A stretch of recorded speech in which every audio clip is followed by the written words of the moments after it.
and welcome to the Sons of Glitches podcast. My name is Dean, and of course, I am joined by two handsome men. I am joined by Hilly. Hello, how you doing? And Mike. Hello there. All right, boys, how are we doing? All good, my friend, all good. Good. It's been a while since we recorded. Been a little while. It has. I've got another confession to make. I've been playing with children again. Oh, man. No. But this time, it was my own children that I've been playing with. I don't know if that's a better or worse confession than the last one. No, my youngest daughter, Freya, she's only 4 years old. She caught me, well, not caught me, she caught a glimpse of me playing Sonic Mania the other day. Well, a few weeks ago, actually. And she took an interest to it and asked to have a go, let her have a go. And she's took to it like a duck to water. So I've been going through all the classic games with her, which is amazing. I've never done that with my eldest because she's just like Minecraft all the time. And then she got jealous and wanted to join in. So it's like, what multiplayer games do I put on? Streets of Rage, of course, and Street Fighter. And we've been playing all those games. It's been great. Loving it. Generational love. It feels just like, even just sitting watching him feels like back in the day on the couch or sitting on the floor, shall I say, playing all the old games. It's brilliant. I think it just goes to show that it's not graphics that make games; it's the gameplay themselves, isn't it? Because you can put exactly those old classic games in front of kids, and because the gameplay still holds up today, it'll still suck them in. It'll still capture their imagination and make them want to keep playing. So yeah, it that's really good. does. I mean, I've got a decent laptop. We've got a Switch. We've got another console that I'm going to talk about in a bit. All sitting around with all the latest games and stuff, and they won't play them with me. But Streets of Rage 2 just ignited them. They were giggling, laughing, especially when they found out they could hit each other. They were just constantly doing that. There is one downside. I've got two daughters. There's only one female character. That causes arguments. So it was like almost like Streets of Rage in the front room before they can play the game to decide who's Blaze. But that is the problem with how you've raised your children. You haven't raised them to be woke enough. That's true. So if you'd been like Paloma Faith and the raft of all of these celebrities out there who want the children to make their own minds up on what gender they are, then exactly. One of them could have been Axel. Absolutely, one of them could have been an Axel. Well, I used to play Streets of Rage 1 with my uncle and my dad. I got amazing memories of that. So obviously it's only 2 players, so we take it in turns of who was actually playing. But yeah, Streets of Rage is just one of those games. It just seems like we'll be able to play that in like your grandkids.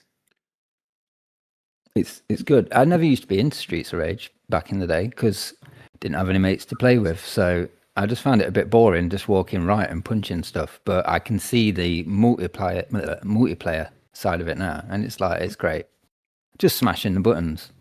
I never really played a lot of it multiplayer because it just wasn't one of those games that played multiplayer. Most of the stuff that I played on the Mega Drive was single player stuff. I remember the odd nights staying around at my mate's, and he had a Mega Drive too. So I'd take the cartridges around, but that was very few and far between. So like for me, Streets of Rage games, I've always played single player. I've never really dug into them and try to complete them with someone else, couch co-op, which probably doing a disservice to the games by just playing it single player. But they're still fun in single player mode anyway. Streets of Rage is definitely a multiplayer game in my memory. Like I had a friend when I was younger, and we'd played several games together. Just the one. Yeah. Streets of Rage was one of them we played together. What's funny? I don't think I ever played Golden Axe with anyone else actually. Like, that's a genuine classic. Yeah. I played Golden Axe multiplayer at the arcade club on the cab that they got there. Yeah, but I don't really like Golden Axe. So yeah. Hot take already. Red alert. I'm making friends on this podcast.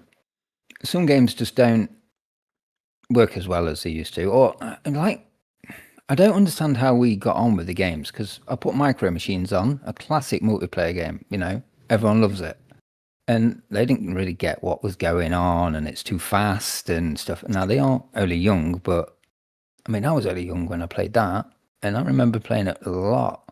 Yeah. It was a very pick up and play game as well. There wasn't much to. Yeah. Yeah, it's just we kind all of. got it. Yeah. Like literally, when I got to about 14, 15, I acquired 2 new friends. So I had 3, and we used to play the 4-player Micro Machines, and everyone picked it up, even the ones that were retarded.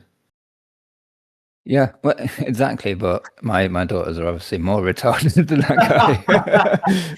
Granted, they are quite young. She is only 4.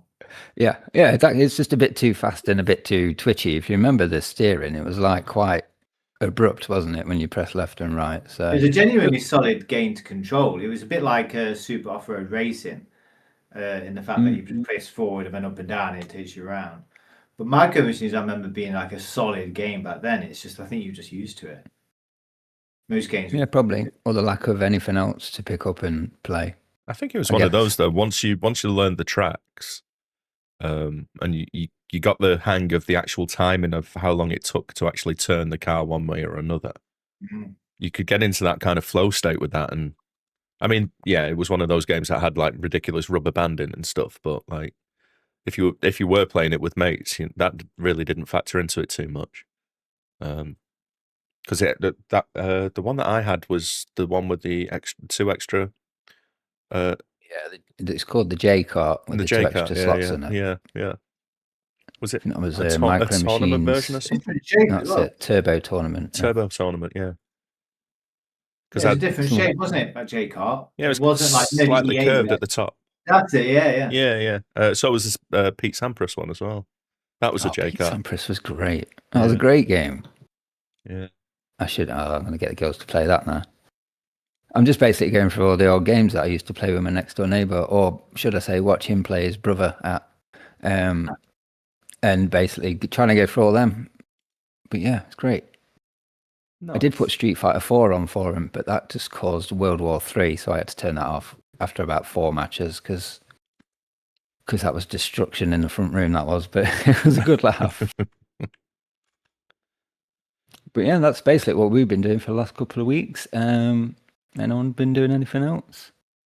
Some gaming? Anyone? Modern gaming, Mike? Yeah, a little bit. A little bit. I've been playing Crimson Desert. Oh, I keep seeing things about Crimson Desert on my timeline. Yeah, well, it was one of those where, like, I didn't hear anything about it, and then all of a sudden, everyone seems to be talking about it. Oh, this is going to be amazing. This is great. It's the next big thing. And then the reviews started coming out, and a lot of them were quite sniffy and middling, and like, no, this is janky as shit and buggy, and doesn't, like, the story doesn't really make sense or go anywhere. But then after the game released and a few patches started rolling out, I started hearing more positive things, and price dropped a little bit, and I was like, well, let's take a punt. Let's have a look and make my own mind up. And so far, I've put about 25 hours into it. I'm not... This is a game that apparently has, like... I was watching a YouTube video the other day. Someone said that they played it for 230 hours before they saw credits. Damn. So that seems like there's an awful lot of things to do. First impressions of the game is it is a melting pot of ideas from other games just slammed into this one. You've got things like, it's an open world kind of RPG type thing, similar to like Skyrim, The Witcher. It reminded me, from what I've seen, of Dragon's Dogma, that kind of style. I don't know enough about... I bought Dragon's Dogma 2, and I got the first Dragon's Dogma to play on the Steam Deck, and I'll be honest with you, like, I bounced off them so hard. I've probably put about 5 hours into each of them. No, they are janky. They're really janky. Yeah, so I've seen the comparisons to Dragon's Dogma, but I can't speak to that because I haven't played those games anyway. But I have played The Witcher, I have played Breath of the Wild, and I've played Skyrim, and yeah, there's elements of all of those games in there. The open world is very reminiscent of kind of Breath of the Wild in the fact that whatever you can see in the map, you can just go straight there if you want to. No barriers, no fucking around. You can just go wherever you want to go. You see it in the distance and you think, oh, what's over there? I'll go over there and have a peek. And yeah, there's no kind of barrier stopping you from getting to certain parts of the map. The combat's very much The Witcher. Mechanically, there's stuff from all of those games in there. You've got the force push from The Witcher. You've got the Ultra Hand mechanic that's in there from Tears of the Kingdom. Really? Yeah. They must have just like seen all of these things from different games and like, we'll have a little bit of that, little bit of that, little bit of that. From what I understand, this game started at life as an MMO, but somewhere along the development cycle, they pivoted and said, no, this is going to be a single player focused game. But I don't think that they've thrown all of the stuff out that they made when, you know, they were building the MMO side of things. They didn't want to lose that content. So they've just chucked it in the game. And because of that, the story feels very, very disjointed. So a lot of people have spoken about this already, but like the opening has a sequence where there's you and your merry men, and you're in a camp, and your entire tribe gets slaughtered by a rival tribe. You die, and then you get resurrected in something called the Abyss. And then for some reason, you're back in like the open world environment, but you're not in the town that you were in originally. You're somewhere else, completely different. Right. So then the game starts giving you quests, like go over here, do this. And the first couple of quests are go over here to this tavern, have an arm wrestling contest with this guy.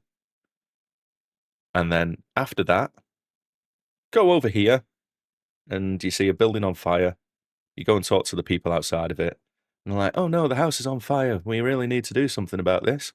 Can you clean the chimney to let the smoke out so the fire can die down? So you sweep a chimney. And then after that, you follow a cat. And a cat takes you to some random location. Oh, sorry, before that, after the arm wrestling competition, you have to give a coin to a beggar, just a random beggar in the street, and he thanks you. Oh, thank you for your kindness, blah, blah, blah, blah. The beggar moves out of the way and reveals like a trapdoor into the sewers underneath this town. You go down there, and there's like this maiden who's tied up in there, and you're like, oh shit, she's locked up. And she's like, help me, help me, help me. You go over there, you release her, and she's like, thank you for your kindness. He was right about you. You are the one. And then she disappears into kind of glittery sparkles. And you're like, what the fuck? So you're being guided by some unknown force, but you have no idea why or what you're meant to do. And everything in between is just very kind of disjointed and doesn't really make any sense. There's not really a flow of a story in there. So what I've decided to do is just, you get given access to a horse very early on. So I thought, well, fuck it, I'm going to go and see how big this map truly is. And it is massive. I've just got on the horse and started riding up, down, left, right, wherever I want to go. And apparently, if you were to traverse the map from one side to the other on horseback, it'd take you about 2 hours. If you were doing it on foot, it would take you about 6 hours. So it gives you an idea of just kind of like how big this map is. There's 5 different biomes. And I have done an awful lot of trekking in those 20 hours, and I've not uncovered anywhere near, you know, the full map. You know, it's just yeah, it's massive. It is fun. There are bugs, and it's a little bit rough around the edges, but it's just like it's a little bit too big for its own good at sometimes, because like there are fast travel elements to it, but you still have to, when you fast travel from one area to another, you still have a bit of a track to get anywhere of importance on the missions and stuff like that. So, but as a sandbox kind of game, you can't really complain about it. There's so much to do. Like literally, there's so much to do. Once you get into the opening town, there's houses of lords and they will ask you to do something for them. Once you do that, if you go into the menus and have a look in there, it'll have a box and it'll be like Lord Roberts or whoever, and it'll have a little counter 0 of 20. So immediately it's telling you you've got 20 side quests to do for this one house, and there may be like a dozen houses in this one area. Like there's hundreds of things to do in any one area. Are the quests like interesting, or are they just like 20 fetch quests? Some of them are a little bit more. So yeah, there's the obvious boring shit like fetch quest. Go over here, do this, do the. Some of them don't even. I wouldn't even consider them being a quest. It's like go over and speak to this person, and you're thinking, okay, well this is step 1 of a quest. And you go and speak to this person, and then it's like, oh, quest completed. And you're like, oh, I haven't really done anything. Yeah, so that's the rough side of the game. Like some of the things don't feel really thought through, but there's other aspects to it. Like there are like bosses that you'll encounter, and they're not kind of like Souls-like bosses, but they're skill checks in a way, and they're treated as a puzzle, because you will get your ass kicked on some of these bosses unless you know what his specific weakness is. And you may not have unlocked a specific skill to beat this boss by the time you meet him as well. So you kind of have to go away and figure it out and maybe, you know, grind up a little bit to unlock a certain skill or something. And then the boss becomes really easy. So it's definitely uneven. But the world looks really nice. I'm kind of struggling. It's not very well optimized. I'm kind of struggling to get like the settings that I'm happy with my PC. But they are releasing patches for it. But like I said, I can't stress like the size of the world and the amount of content that you're given in there and the amount of mechanics that they've given you.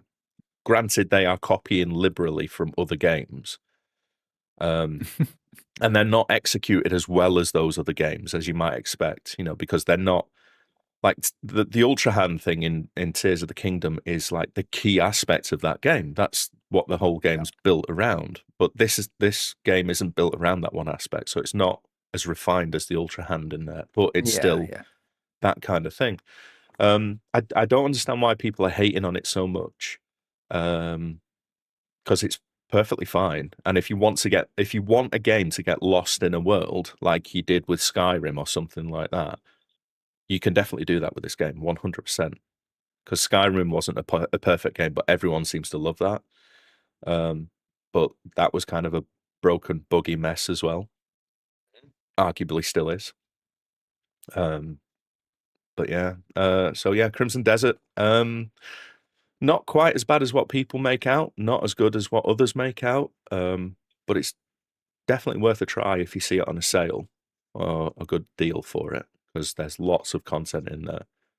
So I'm sure there's something for everyone. Yeah, it sounds like a good game to just drop into and dick about for a bit. And as you say, do little things, not necessarily story. That's kind of why I decided to fuck the quests off and just jump on the horse and go and see what I can see. So yeah, there are random things as well. Like earlier this afternoon, I was on it for an hour, and I saw a patch of mushrooms just in a field, and I was like, oh, I'll go and have a look at those. I might be able to pick them because, you know, there's crafting and there's alchemy and all that kind of shit in the game. These mushrooms would turn red, and then I would fall down on my face, and then I'd have to mash a load of buttons to escape.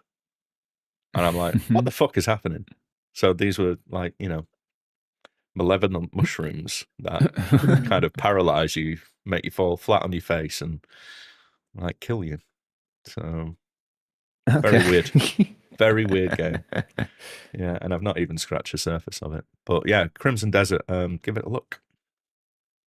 Sounds a little too big for me, but interesting nonetheless. I mean, if I can turn it, get into the part where you can run away from the story quite quick, it might be something I can play. But you know, yeah, I think it was about stories for 8 hours before I got to the point where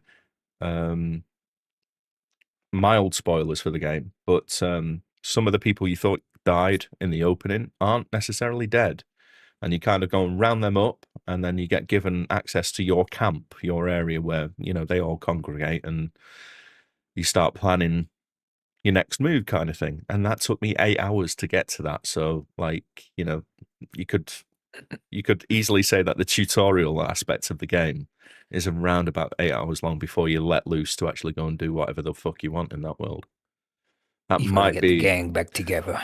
Yeah, that might. I mean, yeah, there's a little bit of Red Dead Redemption 2 in there, So It Yeah. sounds like there's a little bit of everything, to be honest. it really is, really is. You can't really complain that you're not getting your values worth with the game, because there's loads to do. But like I say, it might not be up to the level of refinement of other games that it's cribbing from. Yeah.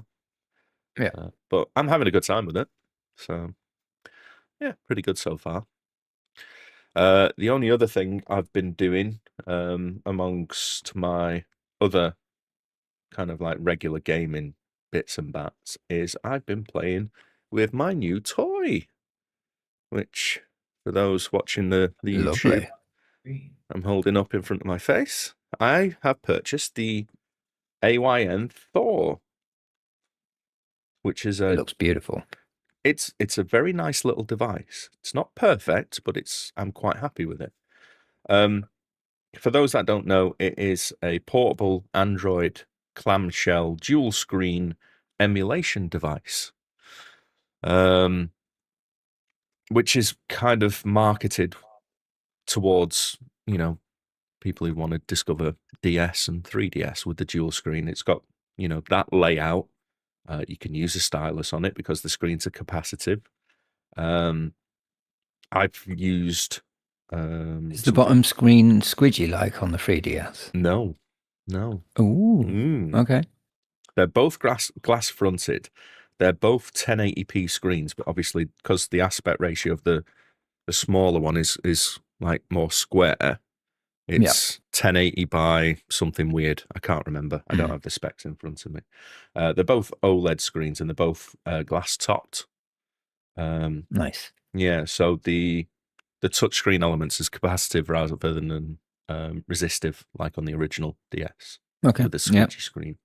Because that was awful on the original. Yeah. Now this has been out about 6 months or something like that. 4 6 months. And I believe when it first came out, because it took me about 6 weeks from ordering to getting it delivered on the doorstep. Right. And when it came out, because it is literally just an Android device, it was a case of there was a lot of tinkering required. But for whatever reason, people have got behind this device, and there's a community kind of like gathered around it now. So people are actually actively developing for it. So there's custom front ends on there. There's custom apps on here now for it. I'm using Cocoon as my launcher, which is a nice little integrated thing. It basically makes this feel like a console instead of, just an Android device where you press individual launchers for your emulators.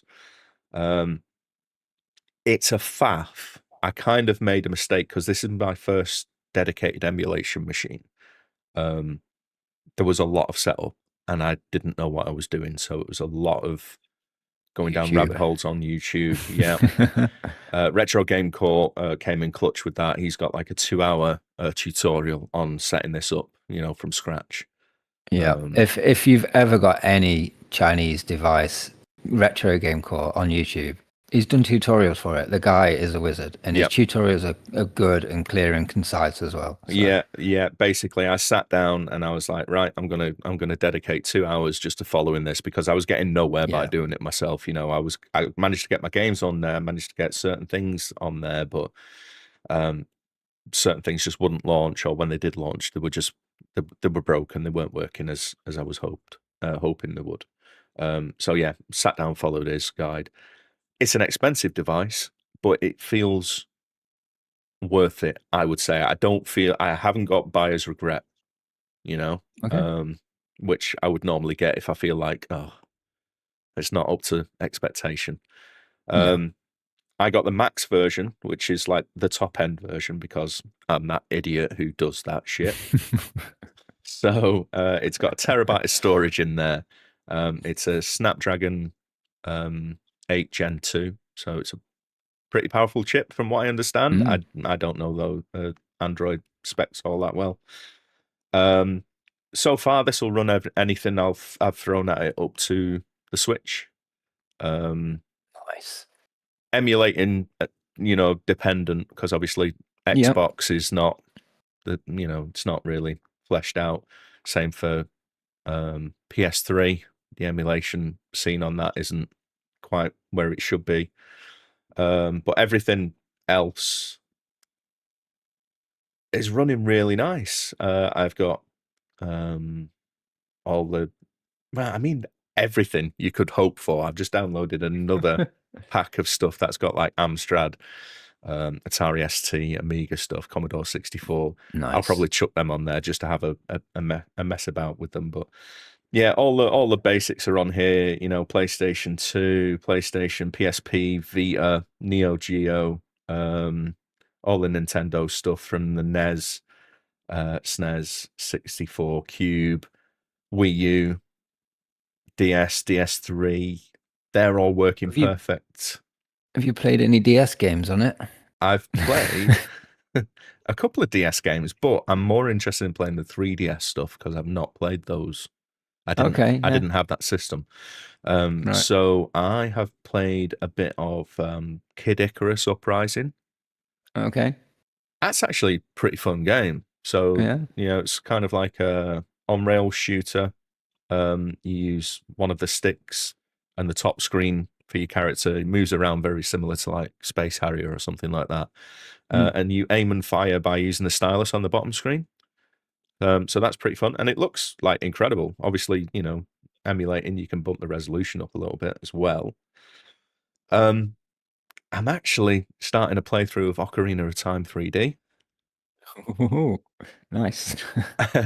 Obviously, we've given a bit of shade to the N64 on this podcast previously, but I believe the 3DS version was a bit of a remake for Ocarina of Time, had better textures and it's at the moment.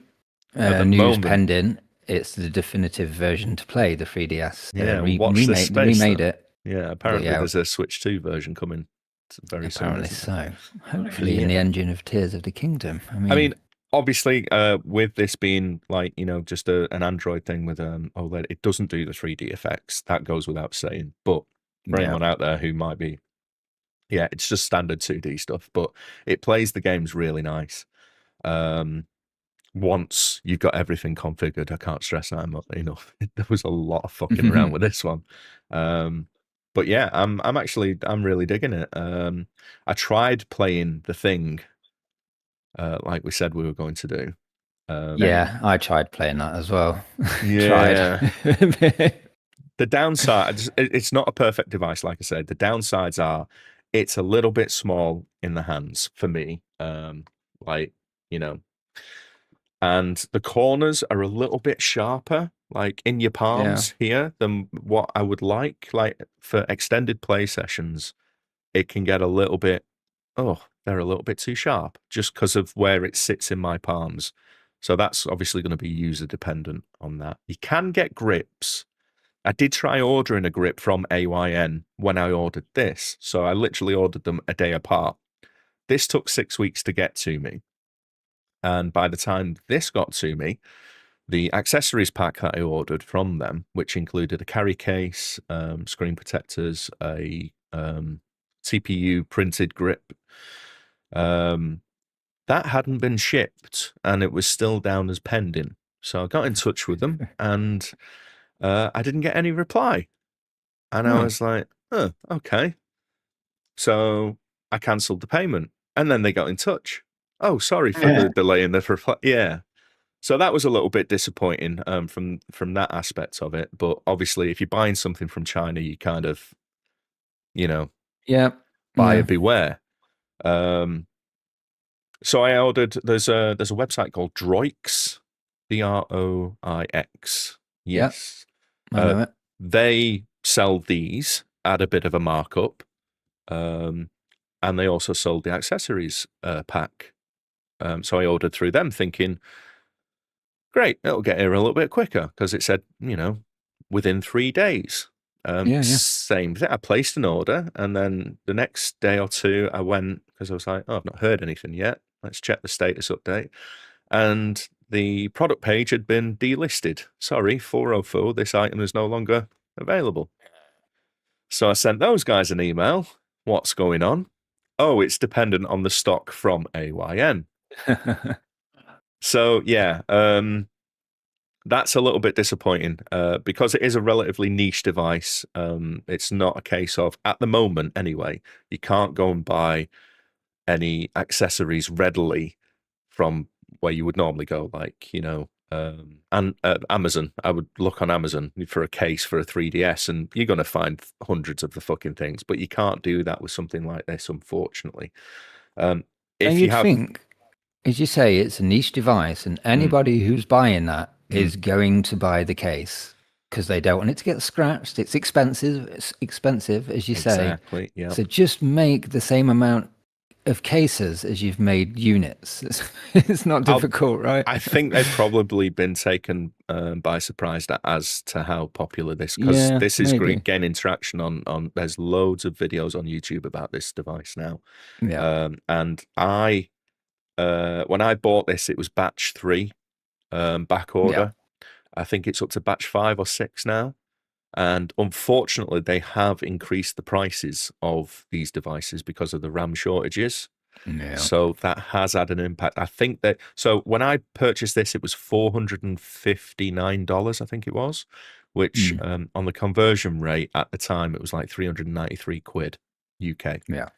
I think that for this model specifically, they put $40 on it because it comes with 16 gigs of RAM.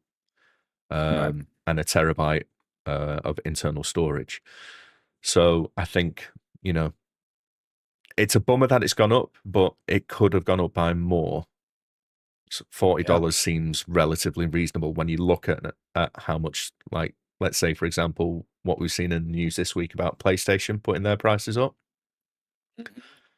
So, yeah, it sucks, but that's the state of things at the moment. But 400 quid for one of these devices. It'll emulate anything that you want. I would say that's worth it. And it's, like I say, it's a nice device. It does feel nice in your hands for about half an hour. And then it gets a little bit uncomfortable. But I will probably just pull one of my 3D printers out of the attic and yeah, I was going to say, can't you just print one? Might not be as premium, but it'll do kind of thing. From the reviews, I think I've actually dodged a bullet with the accessories pack because when I went back and looked, people were slating off the quality of the actual. Right. Yeah. So on Thingiverse and other places where you can get your 3D STLs, there are, user-made grips which seem like they've addressed the issues that people have with the official ones.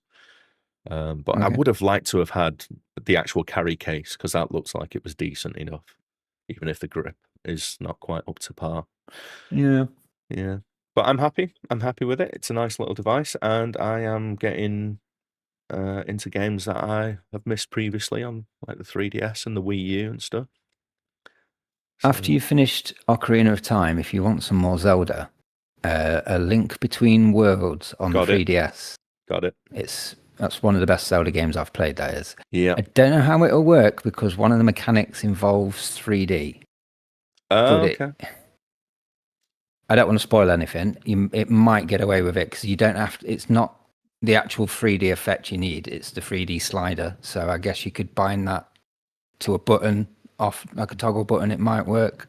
I will look into that because I've got it downloaded and I've started it up to see how it runs, and it runs well so far in like the opening. Good. It's honestly, it's a really good game. It's just whether you can toggle that 3D switch on or off will depend whether you can play it or not. I would imagine there will probably be a mod or a workaround or something for that. Yeah, I'm sure they will. Yeah. But you know what Nintendo are like with their proprietary mechanics in games.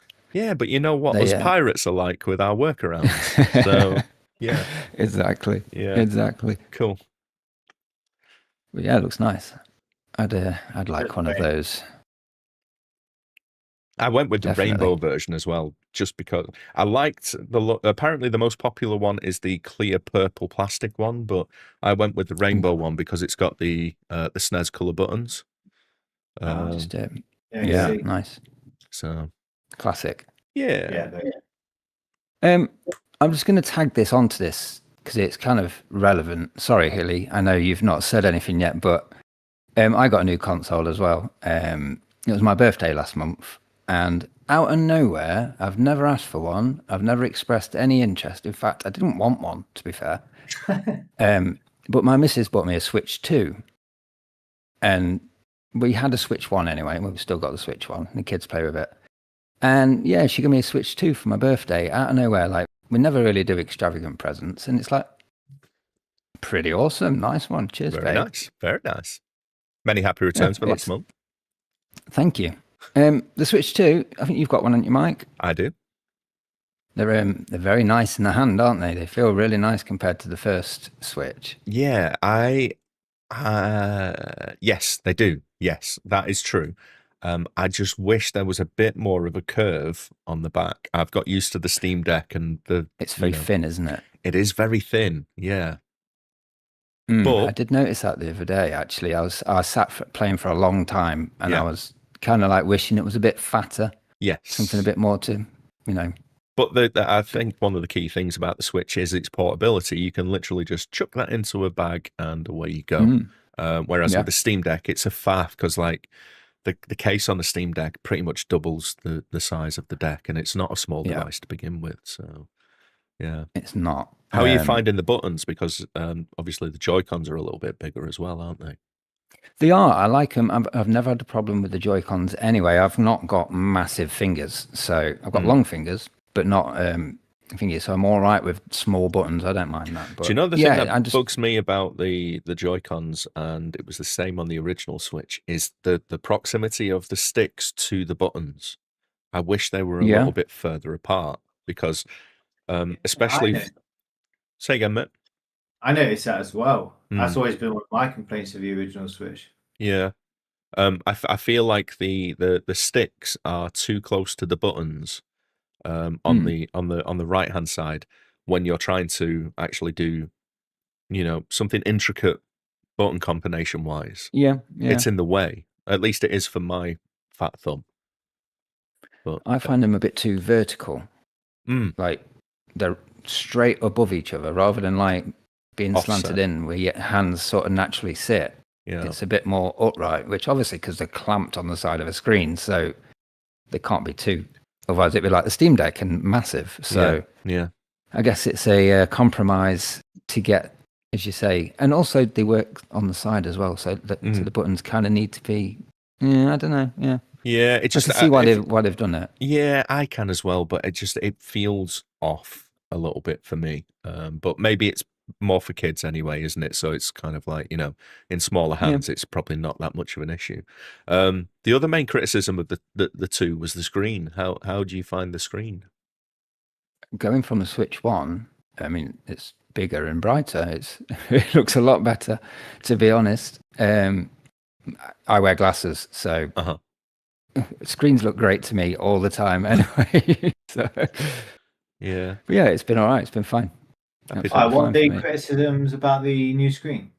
Because it's an LCD, apparently the refresh rate, even though it's purportedly a 120 hertz model, the transition speeds of the pixels is very, very slow, slower than even the original Switch.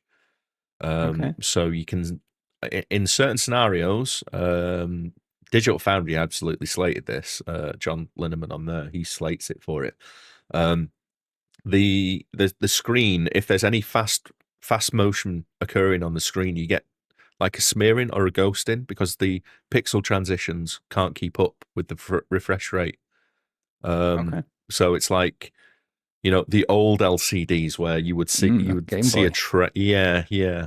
And also the HDR, even though it's supposed to be a HDR panel, it's not a HDR panel at all.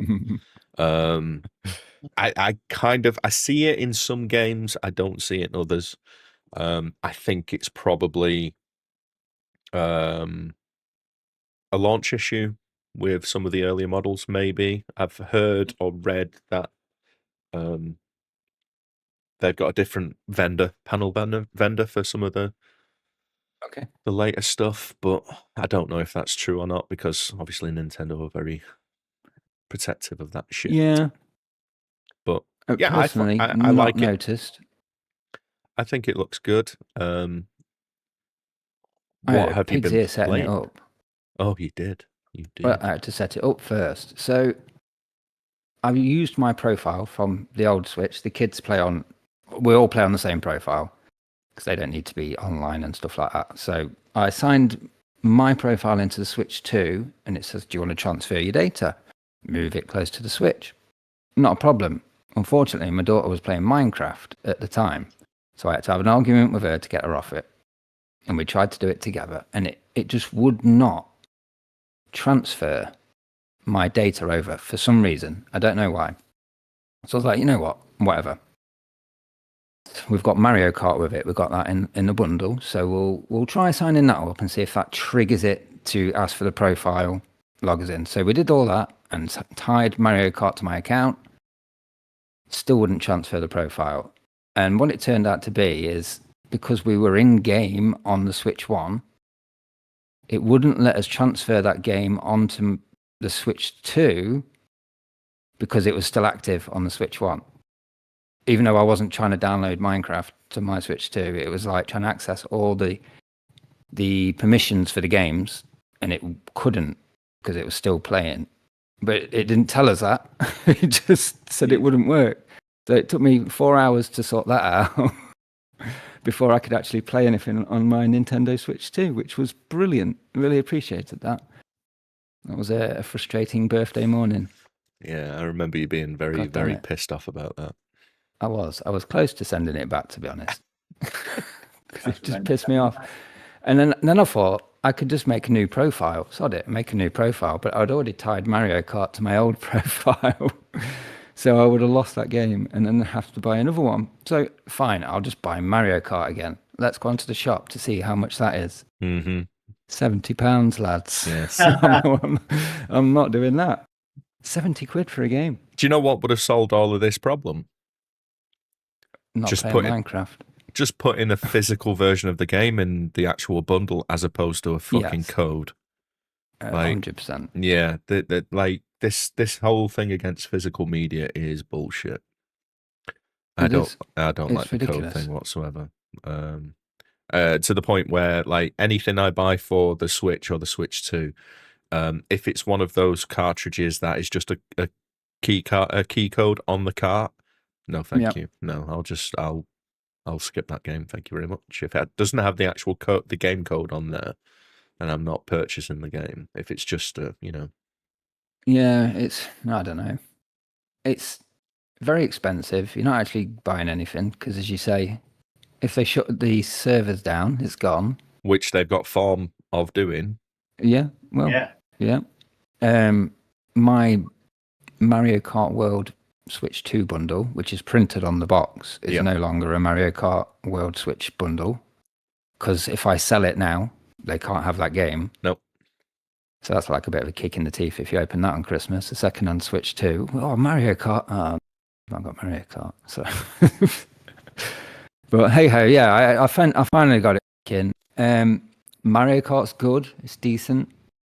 We've already stopped playing it because it's. Sorry? I don't like it.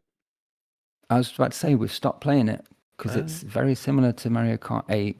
Not really that much difference, to be honest. I don't like the open world aspect of it. I think there's fuck all to do there, and it's pointless and a bit of a trudge to get from one area to another. It is. I think it's a step backwards. Although my youngest loves the free roam thing. Really? Because there's no rules, there's no track. She can bounce and fall off stuff without any repercussions. So she's happy just driving around on that. She'll play that for hours. So. Sure. But she's 4 years old. So, but I think the art style is really sterile as well. I really don't like the art style on the new Mario Kart. I just think it's very cut and paste, very safe. It's like just reminds me of like hospitals for some reason. Do you know what I mean? It's just too clean, it's just sterile. There's nothing about it. I was playing a Mario Kart Wii at the weekend with my sister.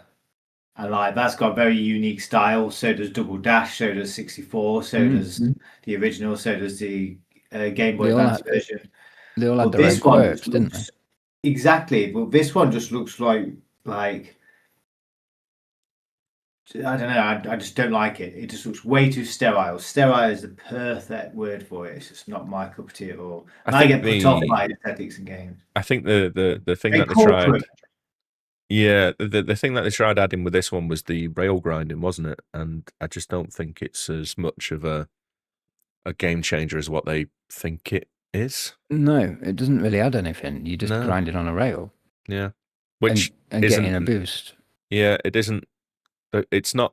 Usually the rails are not in the in the optimal line. So you're going further out to get on the rails, and then you find yourself falling behind. Yeah, I mean, I know it's difficult. It's probably a little bit unfair to compare it with Mario Kart 8, especially the deluxe version, because that is like a game that has had 10 years worth of content behind it. Yeah. But it does seem like such a step backwards from what that game was in the end. So, but what else could they have done? You know.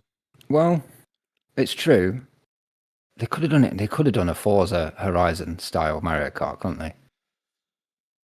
They were halfway there. I think that's probably what they wanted to do, but they just didn't manage to pull it off in the end. And there's another side to Mario Kart that I enjoy. I used to be hardcore into the time trials on Mario Kart DS, harking back to the Thor there. And this has got time trials on it with online leaderboards, and that heavily relies on the grinding, Mike. The time trials, it's too much for me. It's a lot of hopping, a lot of grinding, but when you're grinding, you're pumping the jump button because you get a boost every time you jump. Yeah. And it's all like micro twitches left and right to make that jump onto the next rail and stuff like that. And it's quite intense. Get into that. I've not got to that level. I've watched videos, but that's going to be too much. Are you playing handheld as well? I've tried it handheld. I've got an 8BitDo little dongle so I can use my Xbox pad on it, and I've tried it all like that. It's just a bit too much, like tapping that right button to get the hop. I was going to say, because I don't feel like the handheld aspect of the game lends itself to like the hardcore time trials, because the controls are just not precise enough. So that's it. But I don't. And I'm more of a traditional racer. I like to do tight corners, and it's because of my skill, not because I've hopped on the rail the right way. If that makes sense. I know that requires skill as well, but I like to pretend I'm Lewis Hamilton while going around Mario Kart. So firing red shells at people. Yeah, of course. But yeah, it's all right. So, are you happy with it? And are you enjoying the Switch 2? What I am enjoying is Tears of the Kingdom running properly the way it was supposed to. Yeah, that game is phenomenal. Makes a big difference. I've started it again. It's a phenomenal game. I'm back into it. I'm back in running around making vehicles and stuff like that. And you know, when I'm making a vehicle, what happens, lads, is the frame rate stays stable, and I can build this vehicle without it crumbling before my eyes. It's brilliant. Works really well. I had to pay for the upgrade, of course. Of course, I fucking did. How much? I paid £8 to take it to the Switch 2 upgrade. Yeah, it's and then weird. after I did that, I found out you get it free with the online. Online, which I had already bought. But at least if you let the online expire, then you get to keep the Yeah. upgrade pack. Yeah, I that's find it really it's there weird forever. what they've chosen to give, because some games have got free upgrades on the Switch 2 and others are paid upgrades, and some of the paid upgrades are not worth the money that you pay for them. When you look at some of the free upgrades that you get on others, it's kind of like, Yeah. well, there's obviously more value on that one, but that one's been given away for free, but you're charging £8 for this one. What the fuck? For basically a stable frame rate. Yeah, for something that, I mean, just as a gesture of goodwill, that should just be kind of, oh, you bought the new console? Guess what? Yeah. You know, the games that you had previously will run a lot fucking better. They work. Yeah. Yeah. Oh, Mario Odyssey runs nice and buttery smooth as well now. Well, a it nice was game. it was 60 on the original Switch, but I think this maintains the higher resolution. Yes. It Yeah. looks lovely. Yeah. And I've not booted the Switch on since the last update, but I believe that they've added in the latest firmware that there is a boost mode for previous Switches, so Yeah. it'll run previous Switch games in docked So a docked mode That's exactly it. Yeah. while playing it on handheld on the Switch too. Yes, that's it. So you Yeah. get the higher resolution and frame rates as if it was docked, but then you also get if the game requires any motion, Yeah. can't play it because it thinks it's blah blah blah. Yeah. But yeah, that's weird. I mean, I turn off all motion controls anyway. I don't play Yeah, any games I with do. motion. I hate them. Yeah. They don't feel natural for me, and they're definitely not precise enough for some of the stuff that they No. want you. Yeah, so I always turn them off. Anyway, so that wouldn't really affect me. But that's a feature that really should have been in from day one, I would say. You know? Definitely. Yeah. But hey, yeah, it's a nice machine. I won't buy any more games for it because they're all £70, and I refuse to pay £70 for a game. I'll be honest with you, I haven't paid £70 for any of the games. Like they're all being sold for closer to what you would expect to pay for them. Like if you look on Amazon or Game Collection, you know, they are selling them. Where did I get? I got Metroid Prime 4. I know it wasn't a very good game, but I got that for £40. Right. Okay. Yeah. So I've not paid what Nintendo want me to pay for any of the games so far. Yeah. So if you're, the only one I've got my eye on is Donkey Kong. So if I can get that for like 40-50 quid, I'm in. But that's another one that has DLC. I think it's £16 for the DLC on that. Yeah. Right. And it unlocks like a roguelike mode. Like yeah.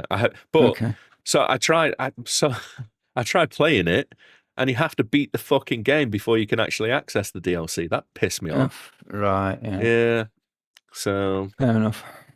Casually dropping 100 notes on a game nowadays is what they do, apparently. So yeah, and then they lock it behind, Yeah.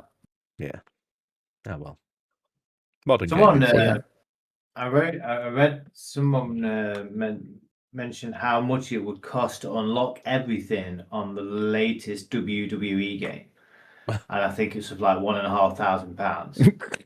And what they've done, they've implemented a system where you can earn points in game to trade for characters, costumes, etc. It's incredibly slow. In order to unlock it, it would take something like 26 years. Yes, it's incredibly slow. Yeah. Imagine that. Imagine it's been like, right, sod it, I'm going to do it. I'm not paying. I'm doing 26 years non-stop games. The new one will be out next year. It might not be that, but it's a ridiculous amount of time. I have actually bought that because a mate of mine plays it, and he was like, he enjoys them. He plays them pretty much like every year, every other year he'll get them. Right. So he got it, and his brother also got it. So my mate's a PC guy. His brother is PS5. There's no fucking crossplay on that game, so they both bought it, and then they couldn't play it together. So I was like, okay, I'll get it, and I'll give it a dabble. To be fair, it's okay. I'm not a fan of wrestling games, but this one is actually, it's all right. But it's very micro transactiony. It's very kind of like grindy with the time that you have to put into it to earn for the unlocks and stuff.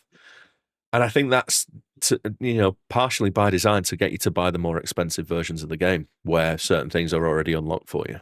Because the version that I think the version I ended up buying was like 90 quid if I was to have bought it brand new. Thank God for CD keys, now known as loaded, for those discounts on there, because it's just, yeah. Now, Mike, when Yes. you're playing it with him, are you playing to win or are you doing storylines?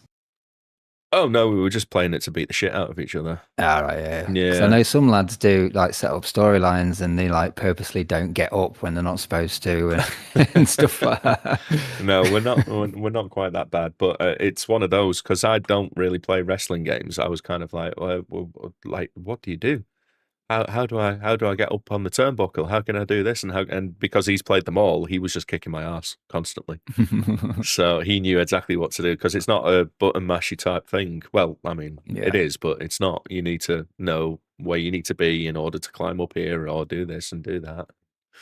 But yeah, it was fun. It was stupid, violent.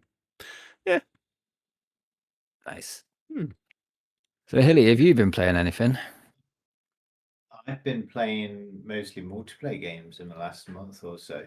So I did install The Thing, and I got the remaster, which I was really happy that it was a genuine just remaster. Exactly the same game, just upgraded textures and a slightly improved control system. Now, I tried the PS2 version as well, and the controls and that are very interesting. And I decided to play the less interesting controller version. Honestly, it fixes that like weird gun control they have as well. And I played that for a while and I was genuinely enjoying it. And I think I will actually play that to completion. But what I did end up going back to, I also bought Resident Evil Requiem, but I haven't played it yet. I'm starting that tomorrow. And I'm a huge Resident Evil fan, so obviously no spoilers yet, Mike, if you've played it, but I'm really looking forward to it. I've not played it, mate. No. Almost every game series I like has been completely, sodomized. But I hope they haven't done too much to Resident Evil. Village I enjoyed, but it felt more like a horror than Resident Evil. But yeah, so I've got that. But what I did do, I came out of retirement and played Street Fighter Alpha 3. And I haven't played Street Fighter for a very long time. And the reason it came about, I've been working quite hard recently and I was feeling really stressed. And I thought to myself, I need some sort of competitive game where I would get into it, forget about everything else, work up a sweat. And I thought, sod it. So I installed Fightcade. Yes. Installed Street Fighter Alpha 3. Yes. I had like a blast on that for about a week. Oh my lord, there are killers on there. Now this is a game I'm legitimately good at, or should I say, was legitimately good at. And even the people on the ranking, which is like A is the ultra like rank, B is really good. I mean, C is kind of like most people. Even the people on like the C rank were just handing me like 5-0s. It's like I didn't lose 5-0 in that game. And I realized it's because I haven't really played it in about like 15 years. And whenever I play Street Fighter, I'd play Street Fighter 4 with you. Or we dabbled in 5. I've actually put it away now. I've stopped playing it, but for a week I went back about 15 years and played Street Fighter Alpha 3, and it was amazing. But oh my god, it's incredible how good you can get at a game if you play it for 25 years, which some of these guys have. Some of the stuff they were doing is just unreal, absolutely unreal. I was like, I absolutely loved it, but I've got old man arms. And one of the reasons I stopped playing fighting games in general is because I got like a tendon, or tore my tendon, doing all these like movements on a joystick. Wasn't helping my tendon repair, so I had to stop playing them. But yeah, so I played Street Fighter Alpha 3. That was great. Nice. And I've been playing a lot of Hunt Showdown as well. I've been really enjoying that, and I really recommend you get that game. Because you can get it for so cheap, Dean. I say, I've got it. Mike gave it me. I'm just so lazy I've not installed it. I'll install it when we finish recording, and we'll play it. You should do. Honestly, it's fun. It's just slow. It's a good like multiplayer game where it's not chaos all the time, and the gunfights are kind of confined to a small area, and they're very kind of intimate as well. And if you get shot a couple of times, you're pretty much dead. You haven't got like a huge health bar or anything like that. Yeah. That's great. I'm really enjoying that. So I haven't really been playing a lot of single player games apart from the thing, but yeah, we got really into the multiplayer stuff. And the Street Fighter stuff, it completely worked as well. Literally about 2 hours of playing it, all my stress just disappeared because I just needed something competitive to get into. I was like, I haven't got a game I'm good at and like really want to win at. Yeah. Are you going to carry on playing Street Fighter? No. Okay. Because I realised how addictive it is. Yeah, those older ones are a bit addictive. I remember why I stopped playing it as well. So I was playing training mode whilst waiting for like to play people. And I was practicing the old combos I was doing. I was like, oh yeah, now I remember what I was doing when I was like 24. Every night for about 6 months, playing that damn game, learning all these ridiculous combos. I was like, yeah, I'm not doing that again. But it was fun. I really enjoyed it, but I'll put my stick away again. Oh mate, I've been playing Guilty Gear Strive recently. Nice. Got into that just for the same thing. I've always dabbled with fighting games, even that's the kind of thing I put on to chill out, even if it's just combos and stuff. But yeah, Guilty Gear Strive, they've just done a big update and everybody's jumped back on that. So all the killers have come back out the woodwork again. So I'm not doing very well at it, but I'm enjoying that. It's good. It's just a lot of people play fighting games now as well, and generally speaking, it seems like from the experience I had just on Fightcade, people are just really good at just basics of fighting games as well. With Fightcade, they all got, when Street Fighter 5 came out, they all didn't want to play it because everybody enjoyed Street Fighter 4, and then the hardcore from there moved backwards. Obviously a few of them carried on with number 5, but yeah, everybody moved backwards to Street Fighter, mainly Street Fighter 3, but Street Fighter Alpha 3. Then that's an even more hardcore niche of a hardcore niche. Yeah, it really is. You're dealing with the hyper nerds at this point. Yeah, that is, and they're the kind of people who stuck at it. Honest to God, like I was good at combos at that game, and I was always like quite proud of like the little new tech combos I would like showcase, and I'd have people watching my games and like, oh my God, how did you do that? And I invented some new combos as well for like Akuma, for example. And then when I was like playing last week, whenever I played anyone B or A rank, I was like, I've never seen what you're doing. I mean, doing it with such ease as well. You never crowd cancel stuff. Like we figured out how to do it, but it was always like if you got it, you were the man. Like it was difficult setup. These people are just doing it like it's nothing now. It's like the second nature. But yeah, it was really, really good. Good. Intense gaming is good for the nerves, I've found. Well, I would love to find like a game which isn't a fighting game, which I really, really could get into. It's like my friends have like got into like Arc Raiders really hardcore, and some are into like Battlefield. But I mean, Arc Raiders isn't crying out to me at all. But I would love a game I really could get my teeth into. I just can't see any. Like League of Legends and stuff like that has never like called out to me. I don't understand them. No, like, the screen looks too chaotic. You'll struggle to find anything as intricate as fighting games in that way, I think. My main things are fighting games and racing games, because racing games are very similar because they're very solitary though, they're not very multiplayer. Like time trialing, you just practicing the same thing over and over again, which is the same as fighting. Practicing your combos and how to implement them in match and stuff like that. So it's a similar kind of concept. So I'm trying looking at some racing games maybe, Hilly. Formula One. It's a good idea because I like it when you get better at something, when you genuinely go see those improvements, like game on game. And I mean, I'm saying this, but like I'll be too busy to play anything like that. That's the problem. But like, it did remind me of like how fun it is to get competitive about a game, because I haven't got competitive about a game in years. And yeah, it was really, really fun. I could maybe want to attend a tournament or something. Oh, I'd love to again. As you say, the time to put the practice in to get to a level where you're even competitive is just doesn't work when you've got a job and stuff.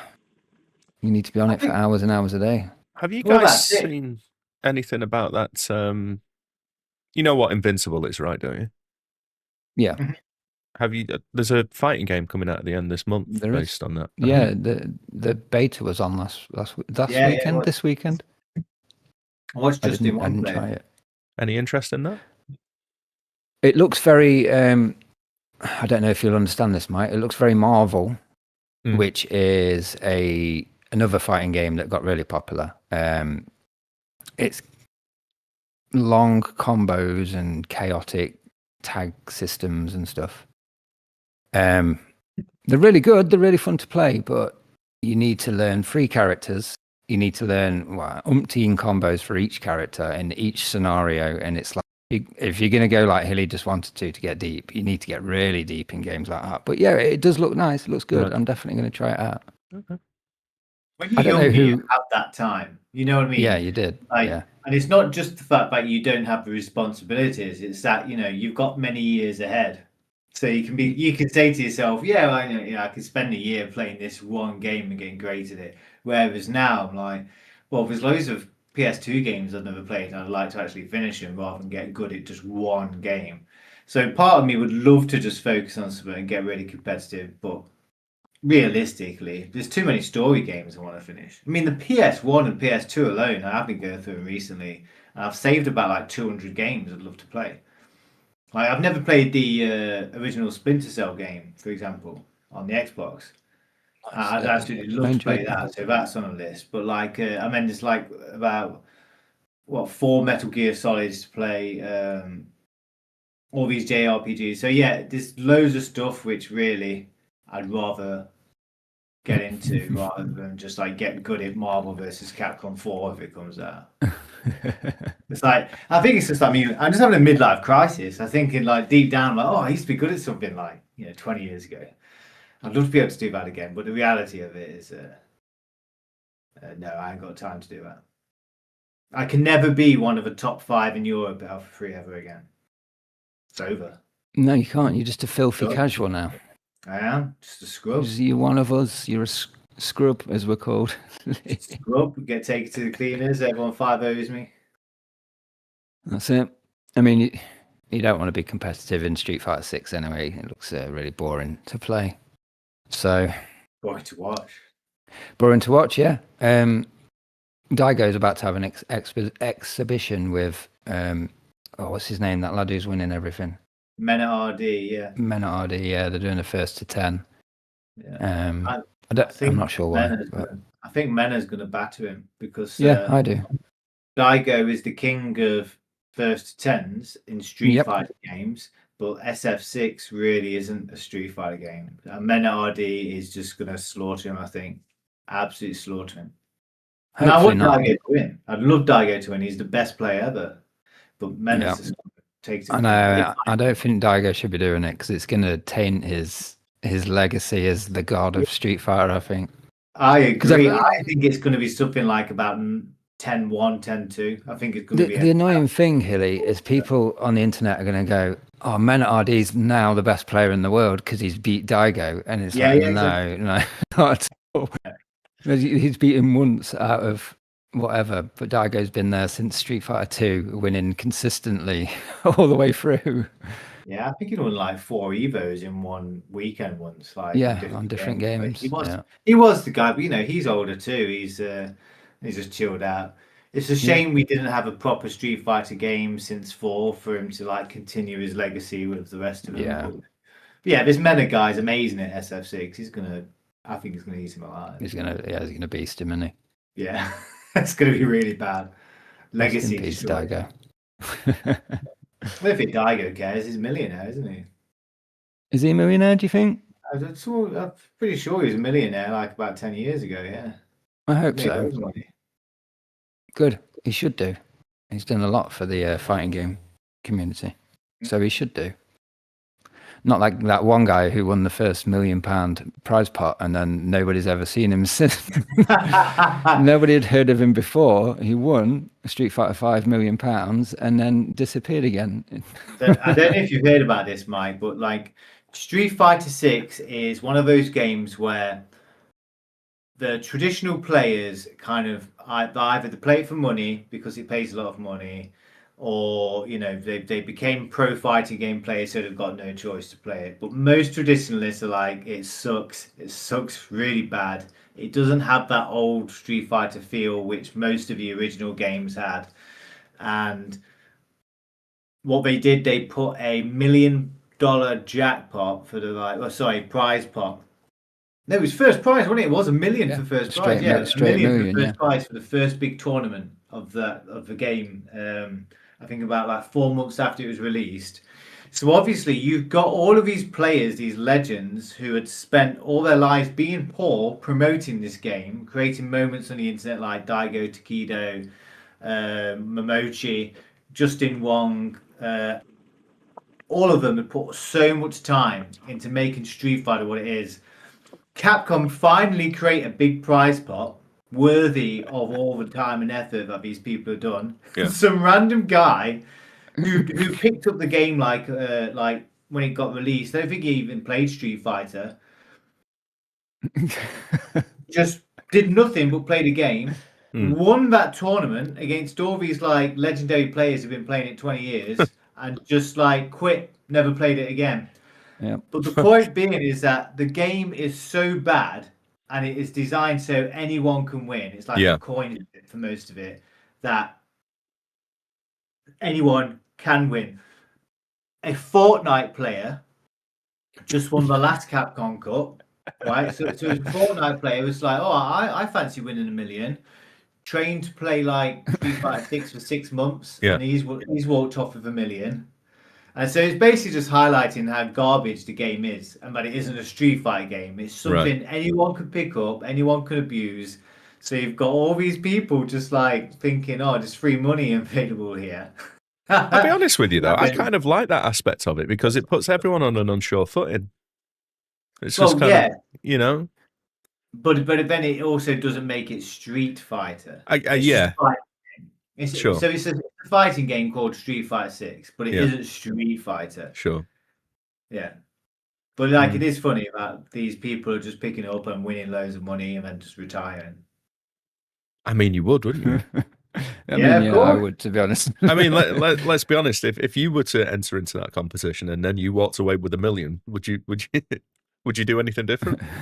You'd be like, see you later, guys. I'm the best in the world right now. Yeah. For the next however long, the next hour at least, I am the best in the world. I'm going to take my $1 million, throw the sack over your shoulder and just walk out. Legend. True. Legend. He probably don't even play computer games. He probably just like, right, just gonna nice life. Plus, sometimes it's good. Like if you are at the top, if you are the pinnacle, within your realm, sometimes it's good to be humbled. So for someone just to walk in from Fortnite and show you up, it's like, I might need to go back to the drawing board. Keeps the egos in check. I like that aspect of it. I get what you're saying, but I do like it. It's kind of, I just think these players wish they had a Street Fighter game to play. And that's the burning contention with them. It's like, okay, the game is labeled Street Fighter, but you play it, it's not Street Fighter. I think the problem is it went from being, if you put enough time into the game, anybody could play you. A normal person, a casual person could play you and they couldn't touch you. It went from that to being everything's a 50-50 guess. So Mike could grab a controller and I would now instantly be on the same level as him, even though I've spent hours or years or whatever my life practicing these games. Mike could pick up and we're now on a 50-50 level, and that's, I think, the problem with Street Fighter 6. It's more of a guessing game. In a way, that's what it was designed for, to attract new players. Yeah. It was, and it was designed for clutch moments, back and forths for the TV rather than for the players. So it's done what it wanted to. So it's actually, as a work of design, it did exactly what they wanted it to, and it's worked. So like Mike said, like, he likes that, but like obviously it has brought a large player base, etc., etc. But yeah, for those cynical old purists, of which I would definitely consider myself part of. Yeah, we just want to be old and shake a fist at the sky. And it's absolutely heaving with fans in Japan. Street Fighter 6. Yeah. They the tournaments are selling out arenas, and like Tokido is now a celebrity in Japan. Wow. Through Street Fighter 6. It's massive, and they're just directing everything at Japanese people now. Like the latest Capcom Cup, I don't know if you heard about this, but they decided to put make it a pay-per-view. So the top 8, you had to pay something like $16 to watch it, but you weren't allowed to stream it. You weren't allowed to talk about it until a week afterwards. So there was an NDA on it as well. And this is like the major tournament, Mike, the main advertisement thing, and they put an NDA on it for everyone. Capcom Cup, the one that's just been on. Yeah, the one that's just been on. Yeah. You had to wait a week till afterwards to. Well, it's funny because I didn't watch it. I've got no interest in it, but I would have known had I gone to watch it. Obviously, they said they put a paywall on it and to watch it. Yeah. Yeah, I'm glad I'm crazy. Old. I don't want to be paying for that stuff. No, but but then they showed some. The funny thing was they showed some of it, and in Street Fighter 6, you can go into call it a battle hub, and you go into this like lobby full of all the other people, and they've got arcade machines you can walk up to and challenge people at, like you're at the real arcade. One part of it is there's a massive monitor, and it'll play a random game of someone in your server on that monitor, and you can sit and watch it. And they put it on that, like while it was live. But the problem being, if you didn't know it was live and you were streaming on Twitch and you were like, let's play some Street Fighter, you jumped on and it displayed that, it triggered the NDA and your Twitch account got banned. So it's like, it was a sham and a bit of a mess. But yeah, that's what they're doing now. They're charging for you to watch Street Fighter tournaments, which is just crazy in my eyes. Yeah, absolutely crazy. When you think about like the tournaments 20 years ago, it was like the prize fund was like £300 for the winner. Yeah, it just it was 16 lads in someone's garage somewhere with a camera. Brilliant. This over commercialization of everything is what's going to be the downfall of like the entire gaming industry. It really is. Well, I'm hoping so. So I actually want them to be some sort of reset for gaming in a minute. I think it really could do with it. I think as an industry, it's become quite decadent and it's become quite safe. And we're talking about an industry which, like, the reason it attracted people like us, or just gamers generally, like real gamers, was because it was interesting, creative, and just, think about like when we were younger and we would talk about like games passionately and say it's like an art form, and most like regular people would laugh at you. Now it's readily accepted as an art form. Yeah. I remember when is it how do you say Ico or Ico? The game on the PS2. Ico. Yeah. That game was a work of art. Yeah. But saying that in 2002 was considered like, it's just a computer game. Computer games aren't works of art. So, Ico is pretty much a work of art. That was a beautiful game. It's Eco, by the way. The Japanese I is pronounced E. I found that out because I wrote a poem about it. A lot of research. But yeah. Now we know. Beautiful game. Love it. Yeah, I might give that a playthrough actually. And I also downloaded. Just finish up what I've about to play. Did you guys ever play any of the Fatal Frame games? And what they were like horror games from the early 2000s, and you basically had to take a camera with you, and take a picture of like the ghost and then like you'd kill him with the camera. Didn't You we ever talk hear about this the other episode? Yeah, because the remake of the second one came out Yeah, recently. yeah. That was it. Yeah, yeah. We've already We crossed spoke it about then, this on the last episode, yeah. Yeah, they're okay. great games. Is that the one that I you don't think downloaded, we- or have you gone back to the old stuff? Well, yeah, I've got more now. Ah. So I'm going to play through it sequentially, yeah, because I started playing that and I was like, God, this is amazing, but I want to play the in order. I didn't realise I spoke about it, but yeah, so looking forward Did he to that. still hold up, Hilly? Because we didn't actually speak about them. We mentioned them, but we didn't go into depth. I mean, I can't really remember. Yeah, they about it, do. to be honest. If you see it as if you're willing to play Resident Evil Remake on the GameCube and accept that as a game which holds up, then these Fatal Frame games hold up. The first game, the controls are a bit clunky, but it's perfectly playable. Unlike some games which really do feel like tough to play. Have you ever heard of a game called Dead to Rise on the GameCube? Might have even been on PS2. Is that copper with a dog? And Yeah. he just does cheesy one-liners all the time. Oh God, that was amazing. I was like, oh my God, I've always wanted to play this. I've heard it's awesome, but the control scheme is just insane. I feel like I need to persevere through it. And I'm not one of those people who likes to like bash on old control schemes, but Christ almighty.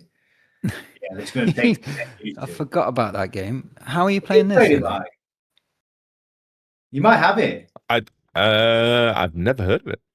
You might have it on the on your handheld. How are you emulating this, Hilly? Hilly, how are you emulating it? I've just got Retro Sierra. Because is it Xbox original? It was on Xbox, original Xbox and Nintendo GameCube. And I was playing. Oh, it was on GameCube. Oh, nice. I'm going to put that on the Steam Deck. I've not played that for years. It's a brilliant game. It looks so much fun, and it's just the controls are just bonkers. I forgot about that. Don't have it. No. Yeah, it looks like a hell of a fun game. Hmm. And I didn't realize there was a Metroid Prime 4. How did that sneak under the radar? Because it's been slated because everyone hates it. That's why. Really? Yes. Yeah. Yeah. Aware me. What's happened? So it got announced for the Switch 1, didn't it? Like about 6 years ago. 7. They dropped a teaser. Yeah. And then it got they were partway through development, and then they announced that, right, we're scrapping everything because it's terrible and we're starting again. Yep. That was about 4 years after the announcement. And eventually, was it last year, Mike? Just before Christmas when it got released? It was it came out December. December, yeah, so Christmas game. Yeah. Metroid Prime 4. I haven't played it, but I've listened to a few podcasts and stuff. Mike said he'd got it, so it's probably better to listen to Mike, really, on this one. I haven't really bothered with it. I've played maybe the first 2 hours, and it wasn't gripping me at all. It just didn't feel interesting. It didn't. Yeah. The one thing that knocked me with the videos is she had a buddy with her, which, like, for me, Metroid has always been quite solitary, and you're alone, and the atmosphere builds that tension because it's supposed to be a psychiatric thriller, as far as I understand Metroid Prime, and it's all about the biomes you're in, and obviously the enemies you're fighting. You're on your own, trapped sometimes, lost sometimes. You feel like the maps are too big to even contemplate in your head. And on all the videos for this one, you've got this guy like jive talking you while you're walking around saying, "Oh man, Seamus, why don't you grab that? That would come in handy." And you meet him really pretty early in the game. He's like a soldier dude who tags along. It's kind of that you get given a motorbike, so there's an open world aspect to it. But there's fuck all to do in the open world apart from travel from one biome to the other. You have to collect crystals in the open world, but they're really sparsely kind of like dotted around. And you need just take a moment to appreciate Metroid spawned the phrase Metroidvania to describe a enclosed set of levels where you traverse back and forth. And Mike's just said there was an open world element to Metroid Prime 4. Yeah, good point. Yeah. Sorry, carry on, Mike. Well, the criticism of that is that they said that it feels like the open world element was just kind of tacked on because, like, once you get to the biomes, it becomes a Prime game again. So there's not really any kind of like reason for this desert. It's just a desert area as well. It's like the most bland open world aspect that you can ever have. But there's these kind of like crystals that you have to drive your bike over and break to collect. And like people have like spent hours doing that because you need to grind those crystals for a certain thing that you get later in the game. I don't know. I just don't have any desire. I'd rather go back and play Prime Remastered than play Prime 4 because it's just not. It just I don't know. Or play Dread because that was a phenomenal game. 1 was brilliant. I can't get past the final boss. I'm getting my ass kicked off the final boss. I really didn't like Dread until it clicked with because I hated the Emmys. The Emmys just pissed me off. And then it clicked, like, through trial and error. And I was like, oh, right, okay. These aren't really... I get why they were in there, but they just kind of, like, felt really... They ground your momentum to a halt at some points. Yeah, and it was a felt, hindrance, wasn't it? Yeah. But yeah, I'm up to the final boss on that one. I'm just getting my ass kicked on that, so... You've got a lot further than I have. So. Yeah. I need to try that on the Switch too, actually, because I bet that runs quite nice on that. Although it ran perfectly on Switch 1 anyway. So there's not really any difference, mate. That's why I played it on the 2, and it just because I had the OLED. Well, I've still got the OLED. I've got the Legend of Zelda OLED Special Edition Switch 1, and it run perfect on that. So yeah, no difference apart from slightly bigger screen. Have you played Dread, Hilly? No, Metroid Dread. Well, is that the 2D one? Yeah, it's they almost released it as an apology for Prime being so late, Prime 4 being so late, and then they like just surprise dropped Metroid Dread, and it turned out to be a fantastic game. Yeah. Hard as old boots, though, tough as old boots. It was. I don't understand why like they're fumbling the Dread franchise so badly because it's like Prime is good. Prime 4's not. Dread is good. Make more of them, please. Yeah, keep them 2D. Surely they're easier to make. They aren't very popular in Japan. I don't know if that's got anything to do with it. Obviously, us Westerners, we love the 2D Metroids. Nintendo seem to not give a shit about it. It's weird. Yeah. It's always been, and that and Star Fox, two like massive franchises that Isn't they do there a fuck new all with. Star Fox on its way? I've heard Possibly, rumors. but is it going to be any good? Probably not. That's another thing that I tried playing on the 3DS, the Star Fox on that. What's that one called? Oh, It can't be called Star Fox 3DS, can it? Star Fox 64 3D. Yeah, that one. Of course it is. Yeah. Yeah. I don't know how I feel about Star Fox games because I didn't really like the SNES version. I never really played the 64 version, but I tried playing this one and it feels... Because again, there's kind of like open world aspects of it. You kind of like... There's a lot of free roam in between the missions on that one, and I don't know. What's this one called? Star Fox 64 3D. Oh, right. Yeah. Is it just a remake of Star Fox 64? I'm assuming so. I don't think there was any walking around like 3D elements in that. I'm trying to remember now. I'm sure Lilac was just same as the first one on rail shooter, and it was the GameCube one. I mean, the textures don't look GameCube on this. They look very high res. Okay. I mean, it's called Star Fox 64, so I probably believe Nintendo over me, really. I mean, there we go.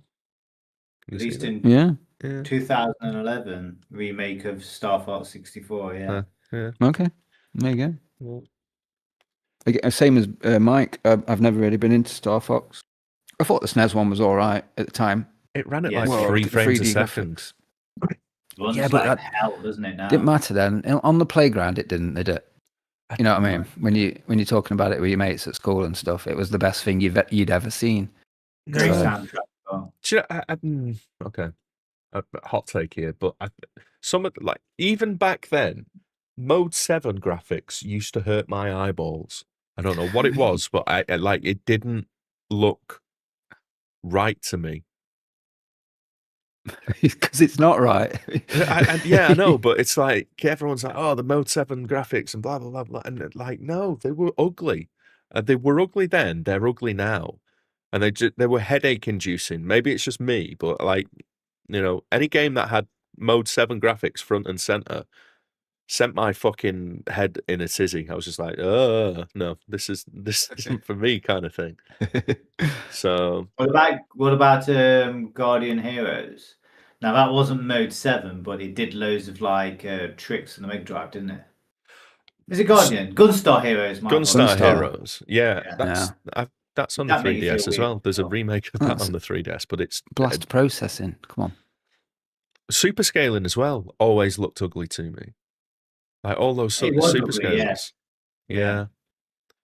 So Although I thought it looked cool in magazines when you like saw what it was doing. Well, just But a freeze super frame of scale. it.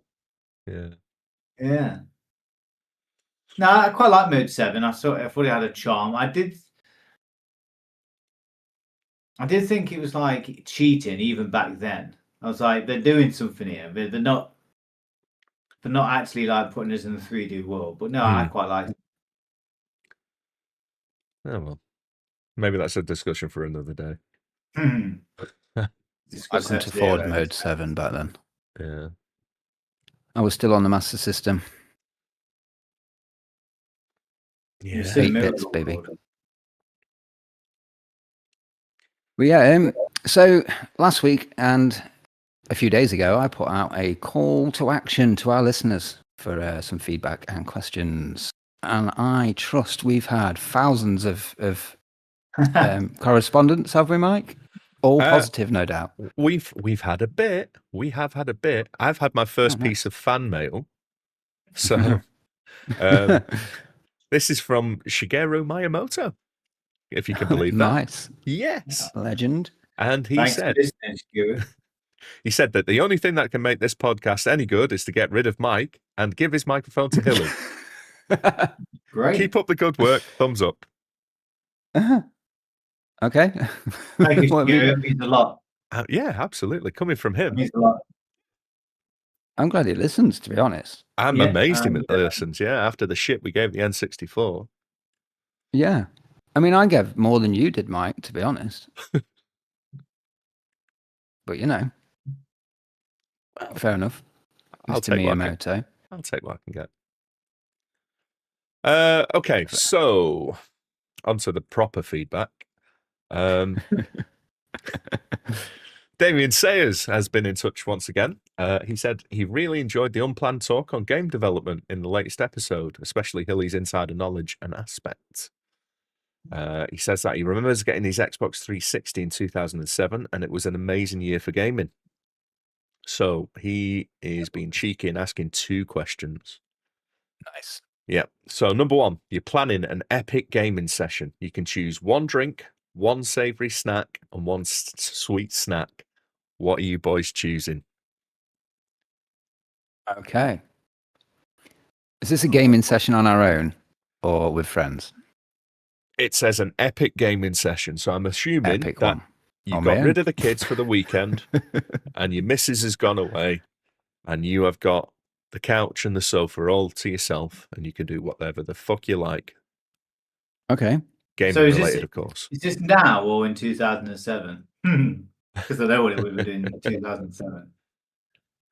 I'll let you pick, mate. I'll let you pick. All right. Well, I'm going to go for a nice IPA beer. I like an IPA. I'm going to go cheap. In Aldi, they do a fake Brewdog stuff called anti-establishment something. I'm going to go for that. It's £3 for 4 cans, whereas normally it's £6 for 4 cans of Brewdog. So, and it tastes exactly the same. I'm going to have a couple of boxes of them. That's my drink. Bag of jelly babies. I love jelly babies. That's my favourite jelly sweet, that is. They cost a lot now, though. They're like £2 for a little bag. But once that bag's open, I ain't stopping. I'm smashing all of them. Even when I feel sick, they're still like, you know what I mean? I'm not really into savoury stuff. Sausage roll, I guess. I don't know. Sausage roll? I'm not really a savoury person. You could have like a cold sausage roll. Sausage roll followed up by jelly babies. Yeah. Swish it down with beer. Yeah. There we go. That's like you're in a skag den or something. Yeah, I am. I don't know. To be fair, I didn't know what savour I had, right? But I would have a Diplomatico sipping rum.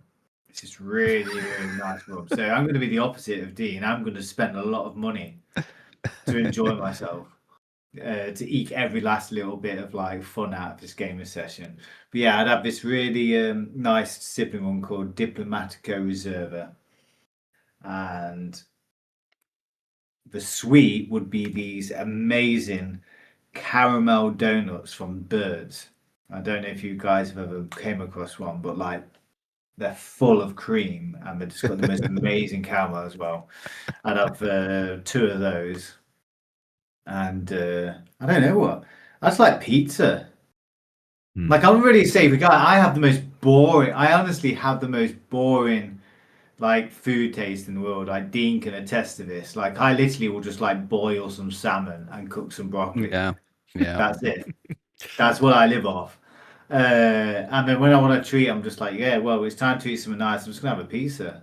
That's why. So, yeah, that's my answer. Yeah, if you just have salmon and broccoli, that's why you're thin and I'm fat. So. In fact, yeah, in my epic gaming night, I'm just gonna have salmon, broccoli, and spinach. But now, can I just clarify that when Hilly says birds, he means the confectionist, not just women in general. Oh yeah, just rustle up women. Yeah, just got a harem of women bringing him caramel cream donuts. What a guy. Yeah. You know what? Like, gaming in a pizza is miraculous when it's done right. When you've got the right game and the right pizza. When it's been won, Hilly. Yeah. When it's been won, yeah. I wouldn't know. I think it depends on the game that I'm playing. If I'm playing kind of like, if I'm on a single player kind of thing, then yeah, pizza would be fine for like a gaming session. But like if I was playing, I'm feeling I undersold myself with a sausage roll right now. I feel like you did, but that's the answer that you gave, so that's the answer that you're having. Yeah, if I was playing like something like Call of Duty with the boys on a weekend or something like multiplayer, then it would be more finger foody than that. It'd be like beef hula hoops or something, just a bowl of beef hula hoops. Beef hula hoops, each finger. Yeah, just yep. For the drink, I don't drink, so unlike you alcoholics, I would just go with something, I don't know. For having an epic, you, dude. Yeah, well, I mean, I'm on the Iron Brew now, so probably an energy drink of some sort if I was going for an epic gaming session. Be up until like 5 o'clock in the morning, waiting for the birds to tweet before I came off the game. Sweet snack. I mean, big old box of Maltesers just to dip in, get the sugar levels going. Good. Maltesers. Yeah. I know that. I used to do it. Yeah. I've got a box at the side of me right now, so yeah. The problem with Maltesers is I like to suck the chocolate off and then eat the thingy. But if you have a whole box or pack of Maltesers, you start like getting a burn on your tongue. And it starts to really hurt, but then you can't stop. So you do the whole thing. Absolutely. And you end up with a blister on your tongue. And you can't eat sausage roll after that, can you?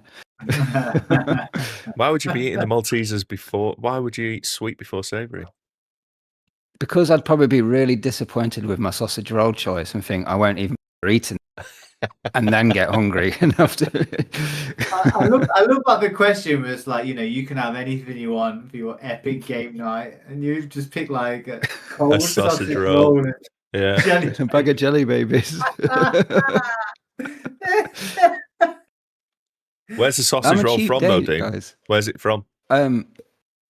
Just from the fridge and go off. Oh God, the most sad sausage roll. More roll than sausage. Okay, so part 2 of his question was, where do you see the future of VR? Is it mixed reality using Ray-Bans, etc., or more immersion-based using Meta Quest? I also watch most movies and TV through his Meta headset now, and it wasn't something I knew was a thing before I bought it. Should the marketing people push that aspect more? Right, before the VR nerds start talking, I don't own VR, but I am, Google, if you're listening, when it's behind the eyes, I'm first in line. As many adverts as you want, let's go. All right, Johnny Google Mnemonic. Brain, please. Fucking hell. Yes. But as far as VR, I have no idea. Send Elon a tweet, mate, and see if you can get on for that, what's it called? That brain mesh thing that he's developing. Yeah. Even unskippable ads, I'd be there. I'm in. That sounds like hell. Yeah. Hell, innit? That's a Black Mirror episode right there. Come on, it'd be amazing. It would be amazing. Have you seen that Black Mirror episode where they sell everything, like they get them on the tit, and then they start piecemealing all of the additional, well, if you want this service, it's an extra blah blah blah, and they get into like financial difficulties. That's 100% what they'd do. Yeah. If you want to use your left arm, then you can upgrade your package if you want. 100%. Yeah. It's like, you want a shit? Well, that's going to cost you. Anyway, go on, VR lads. I think it's go to. My hope would that the thing which I feel like most people are going to complain about when it comes to VR is how heavy headsets can be. Even the light headsets, there is something about the the weight of the front versus the back, which is really difficult to get right. It's just not comfortable for prolonged gaming. I've got a Valve Index, and I really like that. It's very comfortable. But when you're playing an actual proper game, like when I was playing through Half-Life Alyx, for example, you do have to just readjust it like every 10 minutes. It just isn't comfy. Even if you get into a nice place and get into like the ski goggles position you're meant to have it in, it just feels restrictive. So like the technology, as in like the games and the controls, everything like that, I think the technology is actually there for VR to be like, it doesn't need much improvement, but really could do just having some glasses, some big shades, basically. That's what it needs to be. It's the battery aspect that's holding it back at the end of the day, because it's all well and good saying, that it's going to go to glasses and that's the way forward. But like, obviously the glasses would be a smaller form factor, and the batteries would probably only last 30 minutes tops in those, unless you're using an external battery pack. That's the issue. It's the battery tech at the moment, because that is the majority of the weight in things like the Meta Quest. I've got the Quest 3. It was the original launch version, which pisses me off now because you only get 128 gig of onboard storage, non-expandable at all. But now the same model, same price in the shops, has 512. So that pisses me off. But I've got two straps for it. I've got the Quest Pro version, which has got a built-in battery pack on the back, which goes a long way to actually balancing the headset out, because you've got the weight of the headset on the front, and you've got the weight of the battery on the battery pack strap at the back, and it does even it out a bit. However, it's still like it's adding weight onto your head. So if you're making fast turns with your head, you're getting the momentum swing in your headset. And like you say, you have to reposition it because it'll move no matter how secure your headset is. I don't like the idea of AR glasses. No, same. Yeah, I don't like that idea. I'm intrigued by the Steam frame because that looks like they've slimmed down a lot of the bulk out of the headsets and rebalanced. That looks intriguing to me. But I think the main kind of the main issue for VR is like people don't have the space. You know, not everyone is like fortunate enough to have a room where they can swing their arms and legs around however they want without knocking something over. And until they come up with some way of making the space requirements less, I don't know. It's tricky, man. It depends on what you want out of VR. If you want to use it as a second screen, then what we've got now is more than adequate. I don't know. Do you watch movies on yours at all? No. No. No, So I have watched stuff on it. Because when I first got it, I was watching like YouTube and stuff out of curiosity. But it's not my preferred way of watching something because again, I just feel like I'm constantly readjusting. Yeah. I do enjoy watching movies through mine. I watched Send Help on it the other day. Loaded it up onto it and then just, sat in a dark room. What benefit is that giving you over turning the lights off and watching your TV? Bigger screen, or the perception of a bigger screen in front of you. And like I've got a projection set up downstairs. Which so is it? Sorry for interrupting. So is it like when you've got the helmet on? Is it like being at the cinema? Yeah. Yeah, literally.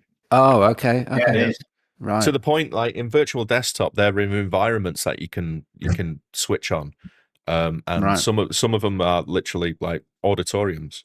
You can be sat in a virtual cinema. The screen is up there in front of you, and if you look left and right, you've got seats in front. Okay. At the side, and if you turn around, there's a virtual projection booth at the back as well.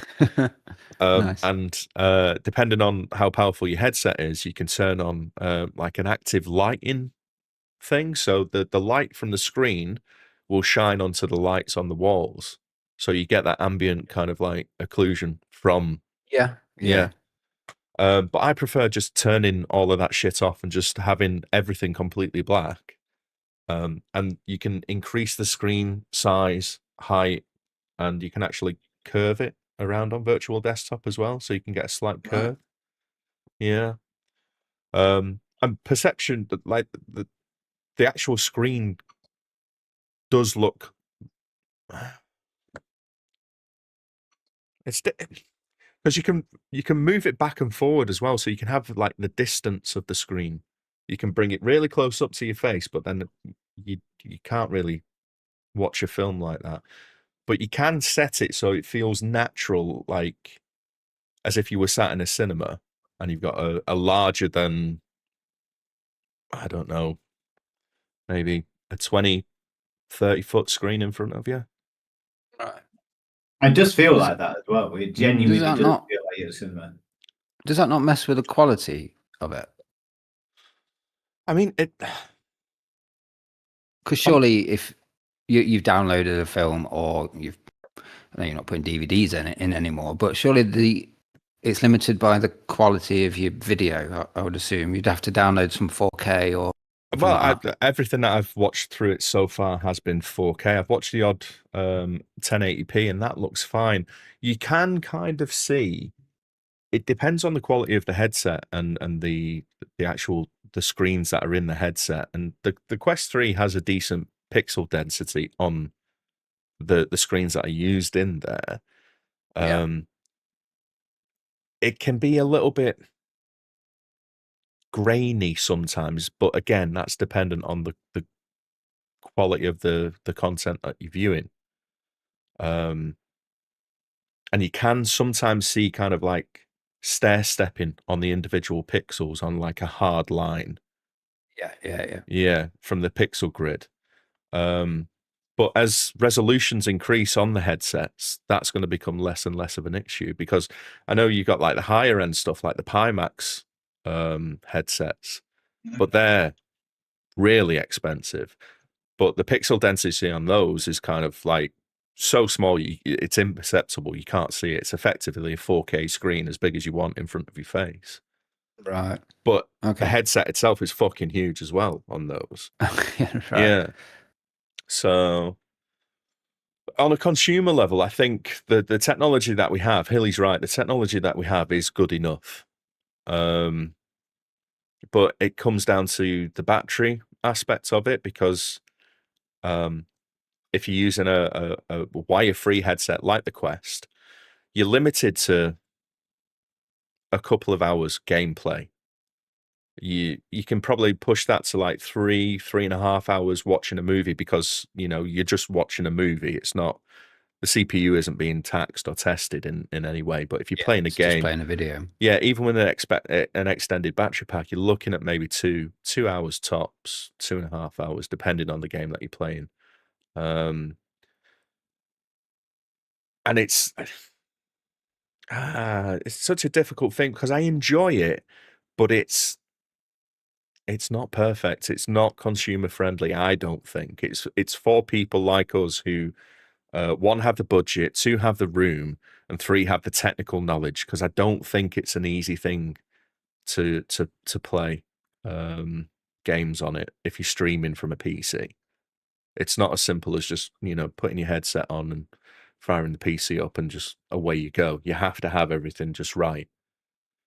So it is a little bit frustrating. But yeah, and also the games. It's a case of if you play a game called Onward, which you obviously have, Mike. Something like Onward could really do with you moving your head quickly, because it's a if you haven't heard of it, Dean, it's a first-person shooter. It's like teams of 4 or 5 shooting against other teams of 4 or 5, and it's if you've got a group of friends together, if you've actually got a team of 4, and then you're facing off against another team of 4 on a map, it's basically like Laser Quest or Laser Tag. Yep. And it's genuinely brilliant fun. It really is, and there's an incredible variety of weapons and game modes, and it's kind of what VR really should be for a multiplayer game, and the controls are all spot on, etc. But the problem is, you want to move your head around fast. In a first-person shooter, you're constantly moving. Yeah. And as soon as you do that, you get in your headset slightly displaced, right, and it kind of interferes with it. And I don't see how they can never really fix it beyond making it like a really small kind of like a pair of Ray-Bans. There is a new technical problem of what do you do for the sound? Yeah. Because the original VR headsets, you had to put a pair of headphones on. My Valve Index headphones are kind of they don't sit on the ear, they hover over it to try and give you some extra comfort and some surround sound. But yeah, like how are you going to get the sound? And exactly what Mike said, the battery issue is going to be a nightmare to ever have it perfectly comfortable, because batteries are inherently big, heavy.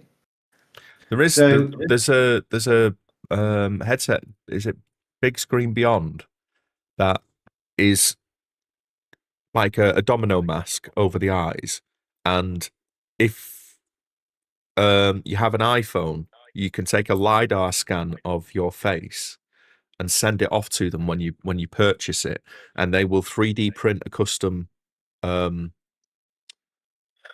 facial interface for it, and that's supposed to stop like the head wobble. But again, like, it's stupidly expensive for those ones. They are high end, and you also need an iPhone to take the LiDAR scan of your face so they can 3D print this custom face interface for you. Yeah, holy shit, they're over $1,000 for the basic model. Yeah. Big Screen Beyond. They look nice. They look very small compared to all the others. Yeah. And because you've got that custom kind of like molded facial interface for it, I would imagine it would eliminate a lot of the the sideways and up and down movement of the bigger, heavier headsets. But it doesn't, if you look at it, it doesn't look like an easy to use device. You know what I mean? It doesn't look consumer friendly. It looks like a nerdy gadget kind of thing. So. Yeah, I mean, I find it a pain in the arse to get the arcade stick out to play fighting games. I imagine VR is one of them, like Guitar Hero, Absolutely, and like your steering wheels and stuff like that. It's just another barrier. Yeah, I get what you're saying. You know, when you do have the behind the eyeball kind of thing, that's the way forward. But I'm all right with all that kind of stuff. Yeah, no, I love the idea of it, but I'm well aware of how the industry would take that, and it's not going to go in a good way, is it? I mean, I probably use my VR headset maybe once, twice a week, and it is the majority of the stuff is watching movies, and I do enjoy doing that. It's very antisocial though. Maybe I should go to the cinema more often. Could you invite someone into your movie who's got a headset as well? Damien has actually said that, if you're up for it, because there are apps out there that let you go into a virtual cinema together, so you all have your avatars in this like virtual lobby, and then there's a screen in front of you. Nice. Yeah, so there is a social aspect there, but I'm not sure what the streaming quality is like, because if I've downloaded a 4K movie, even though like the Quest 3 isn't quite 4K resolution, you are losing some of that. It still looks more than HD and sharp and crisp, but obviously if you're doing that over an internet connection, I'm not sure if there's a limit to the bit rate that the movies that you can show, or any of that kind of stuff. I've not really looked into it too much. Yeah, I don't know where it's going to go, Damien. I enjoy it, but I see it as a bit of a luxury that I'll indulge in every now and then, as opposed to something that I want to be my mainstream way of consuming media or games. I'm quite happy sitting in front of a screen as opposed to having something on my face. And I wonder if people saw headphones the same way that people see VR now, because you had people listen to music on gramophone and then stereo, and then all of a sudden you can listen to it, as you say, in an antisocial way.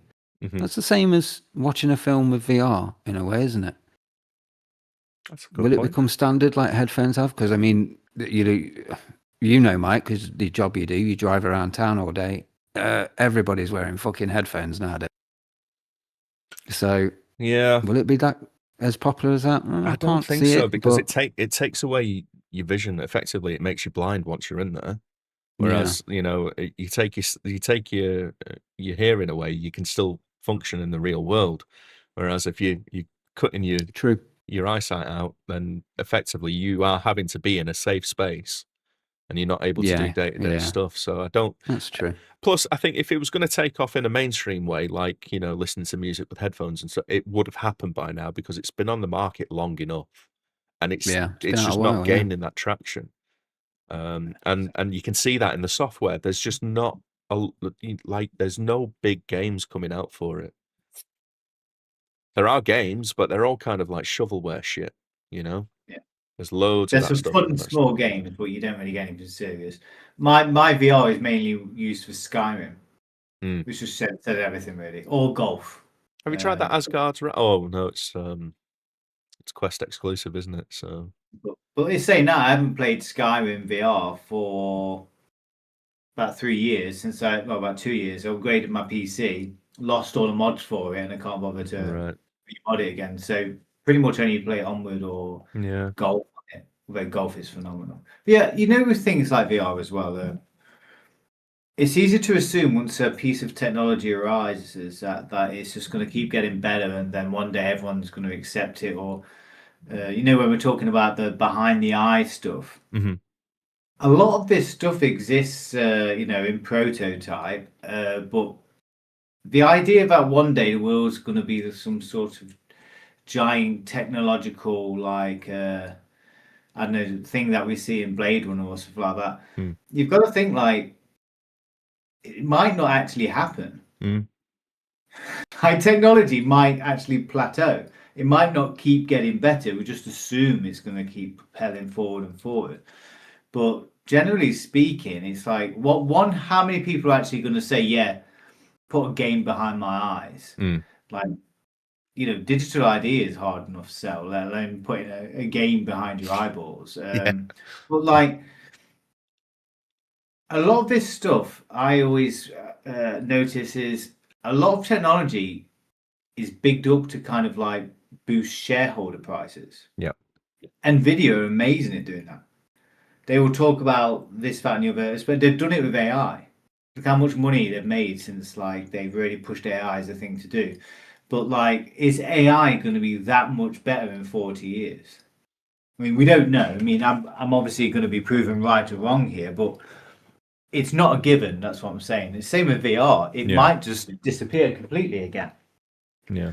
It might not be something which like people just bother with in the slightest. I think it depends on the motivation of the use of the technology as well, and what are the reasons for investing in it. If the reasons for investing in it are just like Nvidia at the moment are pushing their agenda to advance AI just to make profits for the shareholders, then it's going to fail. And I think we're starting to come around that bend now. I think because of there is a growing anti-AI sentiment out there. Yeah, there is. And I think we're starting to see the backlash start hitting, because haven't Microsoft just cancelled a bunch of contracts with the AI data farms and all that kind of shit? So yeah,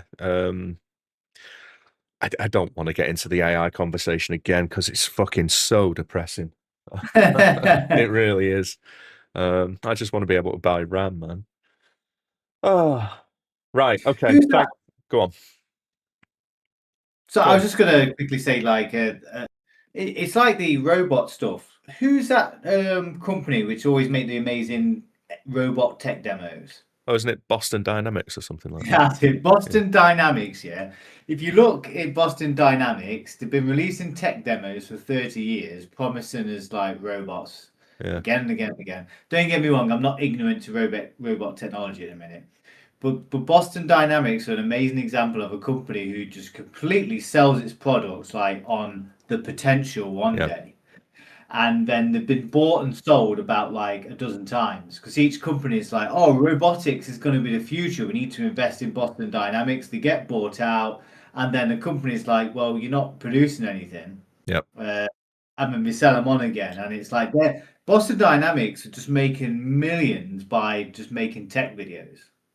I don't know if we actually are ever going to release any actual robots, but like that's their kind of business model. They just like they make loads from tech videos. But yeah, sorry, let's move on to the No, it's fine. Okay, right. Let's go a little bit more lighthearted. Craig David, if you meet a woman on Monday, is it too early for sexual intercourse on Wednesday? Yes. Craig, yes, it is. It is. You don't know the girl. You don't know her motivation. You don't Well, know hang what on. she's after. You don't Is know what Meta on kind of Monday? disease she has. You got to get to know these girls. Yeah. I think, when did he write that song? I think, Craig, if you're going to meet a girl on Monday and have sexual intercourse by Wednesday, I think in this day and age, you're going to be part of a BBC investigation, my friend. So you should probably just keep it between your legs for a little bit. At least wait till Friday when you can get her drunk and she's not got work the following morning. There we go. That's some advice for you. Oh, God. Don't rush into it, boys. Barry Mack writes in, I've noticed a lack of decent mascots in gaming recently. Give me your top 5 gaming mascots.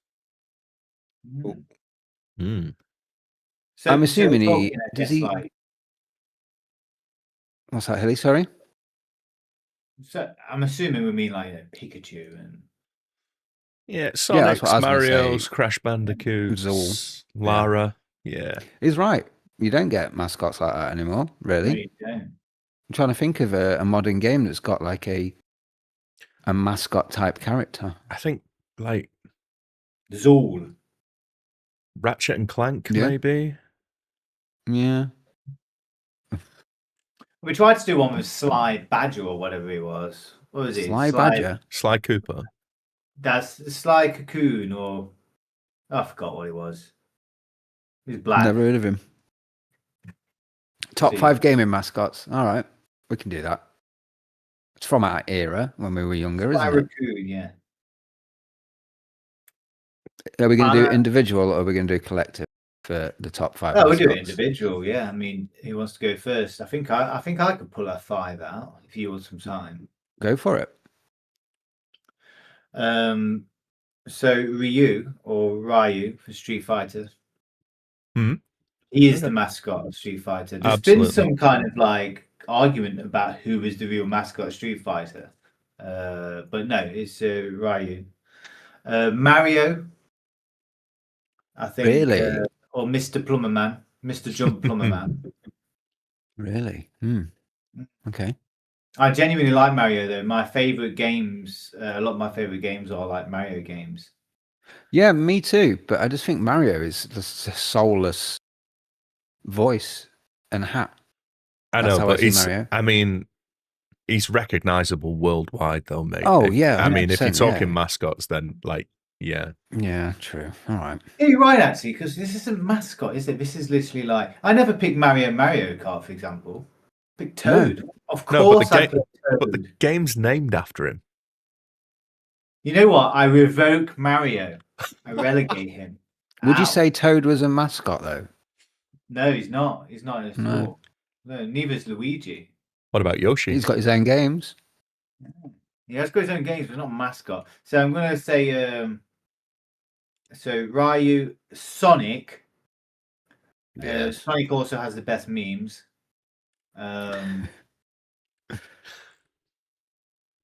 But if you're revoking Mario, then surely you can't have Sonic. No, because Sonic is a cooler mascot. He was always a cooler mascot. I mean, he had Sonic Tuesday. He's got an attitude. Yeah, when I was younger, I loved Sonic. I genuinely thought Sonic was an amazing mascot. And I think as a character design, it's far better than Mario. Like we said, Mario is kind of like the blank canvas of which you just put yourself into almost, which is why he works. Yeah, so Sonic definitely ahead of Mario. Oh God, no, this is tough actually. This is tough. I got ahead of myself. I got way ahead of myself. We've got 2 Hilly in and Johnny so from far. Double Dragon. What? Oh my god. Tecmo mascots. Yeah, we'll let you have that since you're struggling to come up with 5. No, it is really tough because really it's like mascots for a company, isn't it? It's like Crash Bandicoot's obviously the mascot for Naughty Dog. Yeah. But it was also a Sony PlayStation. A PlayStation. Yeah, because yeah. Crash Bandicoot was tied to the PlayStation brand, wasn't it? Yeah, he used it to For sell many years, systems. yeah. Yeah. Yeah. I mean, Nintendo have obviously got loads of mascots. Like Pikachu's obviously. Pikachu is a good one, but it's not my favourite. See, Lara Croft is one of my favourite video game characters, but she's not really a mascot for anyone. I would say she is. Like, who's she a mascot for now?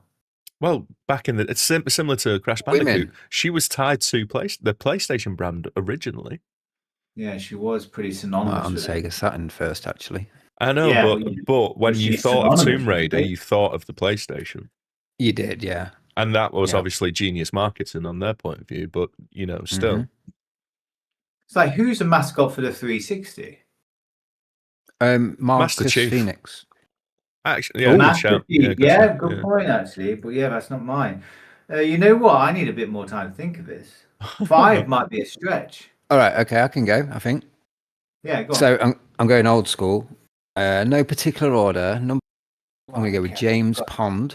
Oh, Robocod. Brilliant. Robocod. Yeah. The Very Robocod one, synonymous yeah. with the Amiga. Yep, that's right. I'm also going to go, I'm going to take Sonic the Hedgehog because I like Sonic. Yeah. It's my go-to game when I try a new console. I put it on the Switch too, by the way. Runs perfectly. Then I'm going to go Earthworm Jim. I was well into Earthworm Jim. I don't know what he'd be a mascot of. Yeah, but is he a mascot? I think he is. Created by Dave Perry, so I'm going to say he's the mascot of Knobhead. But yeah, I loved the cartoon and everything. Yeah. The comics, stuff like that. So I'm going to say Earthworm Jim. That's 3, isn't it? Yeah, it is. Oh, come on. Geez, this is hard, Barry Mack. It's harder than what you think, isn't it? Yeah. It's a really good question. Because I don't want to just pick just mascots, like go Zool, because I didn't actually like Zool, and I think he's a shit character. I don't think Zool was a mascot. I think he was just a character in a video game. He was, but he was marketed as the rival of Sonic and Mario, wasn't he? Marketed as an Amiga mascot. They tried to. He was inauthentic, though. Yeah. Yeah. He was more a mascot for Chupa Chups. Yeah. He was, yeah. Like Cool Spot, remember that? That was like forced mascots. Yeah. I like Joe and Mac, Caveman Ninja, but what are they mascots of again? The arcade, I suppose. Mm.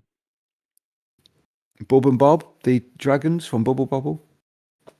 They're Taito's mascots. They are Taito's mascots. Yeah, I think you can go with that, yeah. I just need one more then. That would be mine as well. I think I'll put you could have Bub and Bob if you were really strong. Yeah. Cheers, Mike. That'll do. Thank you.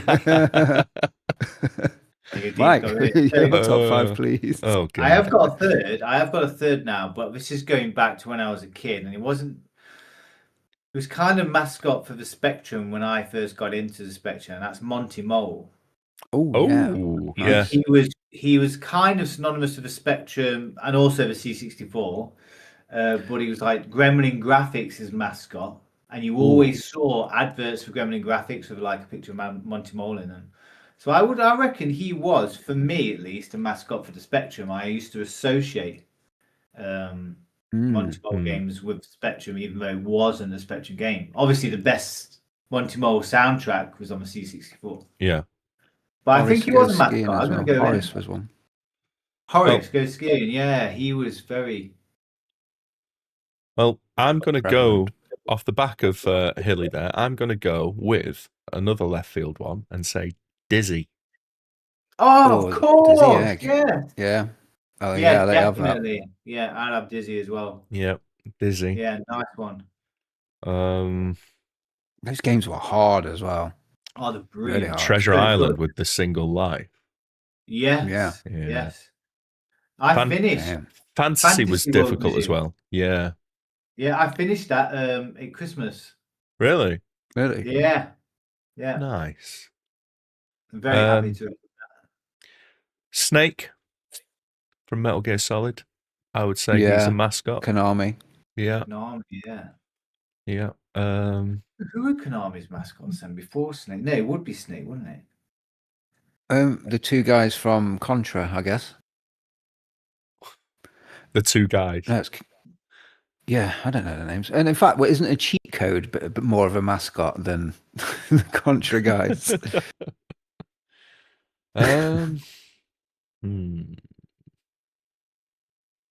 This is tough. Barry Mack, you've done us, mate. Yeah, I'm trying to think of more, because like obviously you've got your Sonics, you've got your Marios, you've got your Crash Bandicoots and all that kind of stuff. I don't want to go with them. Well. Pac-Man is obviously a mascot. Yeah, absolutely. But I don't really care about Pac-Man, so I'm not going to say Pac-Man. What about Miss Pac-Man? I played a lot of is it the Championship Edition on the Xbox 360? Pac-Man's a great game. It's just a bit boring, isn't it? God. What about Did anyone, while Mike's Conker? thinking, Hilly? I would say Conker was mascot for Rare. Oh, Bad Fur Day. Yeah, he was pushed as a. Yeah, they did try pushing him. Yeah. The GameCube didn't have a mascot. Because it's like, what qualifies them as a mascot as opposed to just a character from the video game? You know what I mean? I guess if they have if you see that character beyond the game. Yeah, or if you see that character, it instantly reminds you of the console or something like that, I guess. Yeah, or the company, isn't it? Yeah. Yeah. I mean, then Nintendo have got quite a few, and so Capcom. Capcom got loads. Yeah. For a while, Arthur from Ghouls and Ghosts. Arthur, yeah. The Or mascot. oh, that Red Devil dude. What's his name? Oh, I can't remember his name now. Yeah, he's got his own games. Great. Firebrand. That's it. Yeah. Who? The Red Devil guy from Ghouls and Ghosts. Yeah. You will know him, Mike, when you see him. His name's Firebrand. Right. Okay. I don't know, man. I don't know. My gosh, stumped. Yeah. Well, let's do a collective one then. We've all come up with a few. So we've come up with a few there. I mean, we'll spend an hour sitting here again. Yeah. That's what you're having. You can have 3 from me and 10 from them 2 boys. So. Yeah. That was a brilliant question, though. Yeah, deceptively difficult, that one, wasn't it? Yeah. Nice one, Barry Mac. Okay, let's close out with this one because I feel like this might take a little bit of time, and I'm conscious of the hour. Dark Phaser. Yes. Off the back of his last He's a bit of regular. feedback, he really enjoyed the Rocky chat. More movie chat, please. What are your top 5 Arnie movies? And Wow. can I get a top 5 80s and 90s action heroes? Oh, Jesus. Yeah, we might want to hold off on that one. So let's go with the top 5 Arnie movies. Right. Dark Phaser. The next episode we record, we're going to do an 80s, 90s action movie extravaganza where we just talk about our favorite 80s and 90s movies, and we'll have a top 5 then. Done and but done. We'll do a top 5 Arnie's movies now. Absolutely. Yeah, we agree with that, lads? Absolutely. Yeah, I think that's good. That'd be a nice change, and we'll just let Mike go. We'll wind him up and just let him go. Buckle I up. want to eulogize about Bloodsport for an hour happily. Okay, I think we're all probably going to have very similar top 5 Arnie movies here, because if you think about Arnold Schwarzenegger, like, he doesn't have a massive catalogue of movies to begin with. No. But his top movies are all bangers. Yeah. So I think we're all going to have very, very similar top 5s. Unless someone's going to throw not a movie guy over here. Yeah, but everyone knows Schwarzenegger films. Yeah, even I do. You. Yeah. Okay. I think I can do it. Does anyone else need some time, or do I want to go first? Yeah, I need a bit of time because all I can think of at the minute is Jingle All the Way. So. Oh, God. The top 2 for me are like the hardest. I know what's third. Okay. So, right, yeah. I'm going to go with number 5, which is Total Recall. Okay. Now, that could definitely be... Oh, no, it's not going to be 3. Yes. It's the placement which is difficult. If we're talking... I mean... But Total Recall is an incredible film as well. Love it. Awesome. That's not dissing Total Recall to put it at 5. It's just how good the other films are. Yep. So Total Recall is going to be at 5. I'm then going to put... Oh, God. This is going to get really difficult when you get to the top. 4th one. I've got my top 3. I know my top 3 now. Oh, okay, okay. Put my 4th. So Total Recall, The Running Man. I'm going to put The Running Man ahead of Total Recall. Really? Okay. Because I really like the aesthetic in The Running Man. Right. There's something about the way it looks and the way it feels. Tangent. Have you seen the new one? No, I'm not going to either. Don't. It's Edgar Wright's worst film by far. Is it? Yeah. Yeah, I just The Running Man means a lot to me as a young whippersnapper. Let's put it that way. I'm not going to ruin that. So, Total Recall, Running Man, Conan the Barbarian. Oh, I love that film. I think it's incredible. It's a genuinely brilliant film, even if you don't consider it like one of Arnie's most box office films. It's a brilliant film. Great film. So well shot. That's on my list, Hilly. Like, I would have put all the Conan and Red Sonja films all together. I had to put them all on the list, but I love them. No, films. Destroyer's not very good. Very in quality though. Yeah, Destroyer is not good. Yeah, but the nostalgia they give me, I used to see them a lot when I was a kid. Yeah. He's also a lot smaller in Destroyer, you know.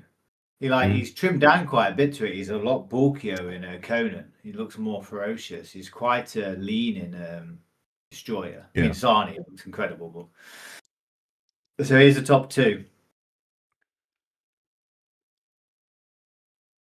I'm going to go with Predator as 2. Okay.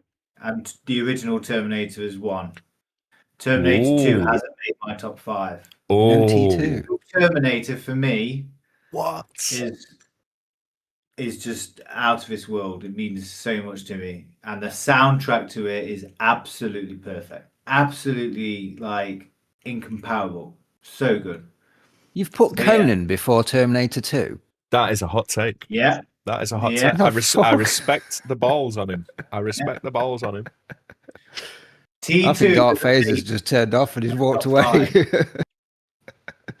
In fact, I'm going to say about Terminator 1, yes, I'm categorically saying that Terminator 1 is the better Terminator film. So, that's me. I stand by every single decision as well. Respect. Imagine if I said Raw Deal, it won. Raw Deal at number 1, yeah. Fuck me. Yeah. Or Commando. I don't think there's going to be much difference between the 5, is there really? Order, though, isn't it? And it's important, the ordering is very important. Okay. Do you need more time, Dean? Yeah, because I'm ordering. He's ordering. Yeah, okay. I'm ordering in my mind. Right. Trying to decide where to put twins. So, my number 5 will be True Lies.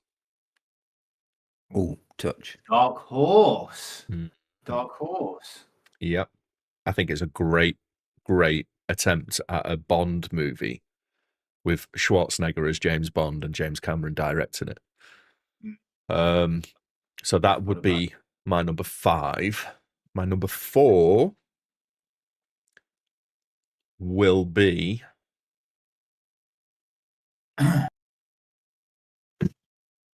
This is literally a 50-50 toss-up. My number 4 will be Predator. My number 3 is Total Recall. My number 2.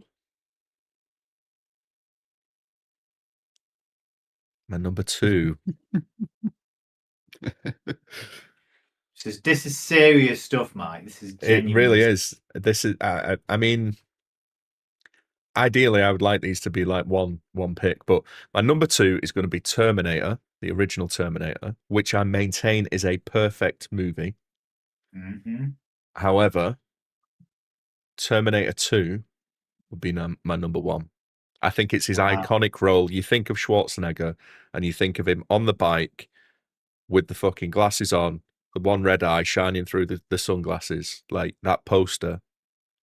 Terminator 2, Judgment Day. This time it's personal. That is burned in my brain when I think of Arnold Schwarzenegger. Greatest sequel of all time to a perfect movie. So, double perfection. Double perfect. That's a great way of putting it. Like, how do you... Cameron did it twice, didn't he? How do you increase on perfection? And he did it twice. Yeah. Yeah, that is hard. So no Conan for you then? No, I would probably say Conan comes in at number 6 for me. Just underneath True Lies. I think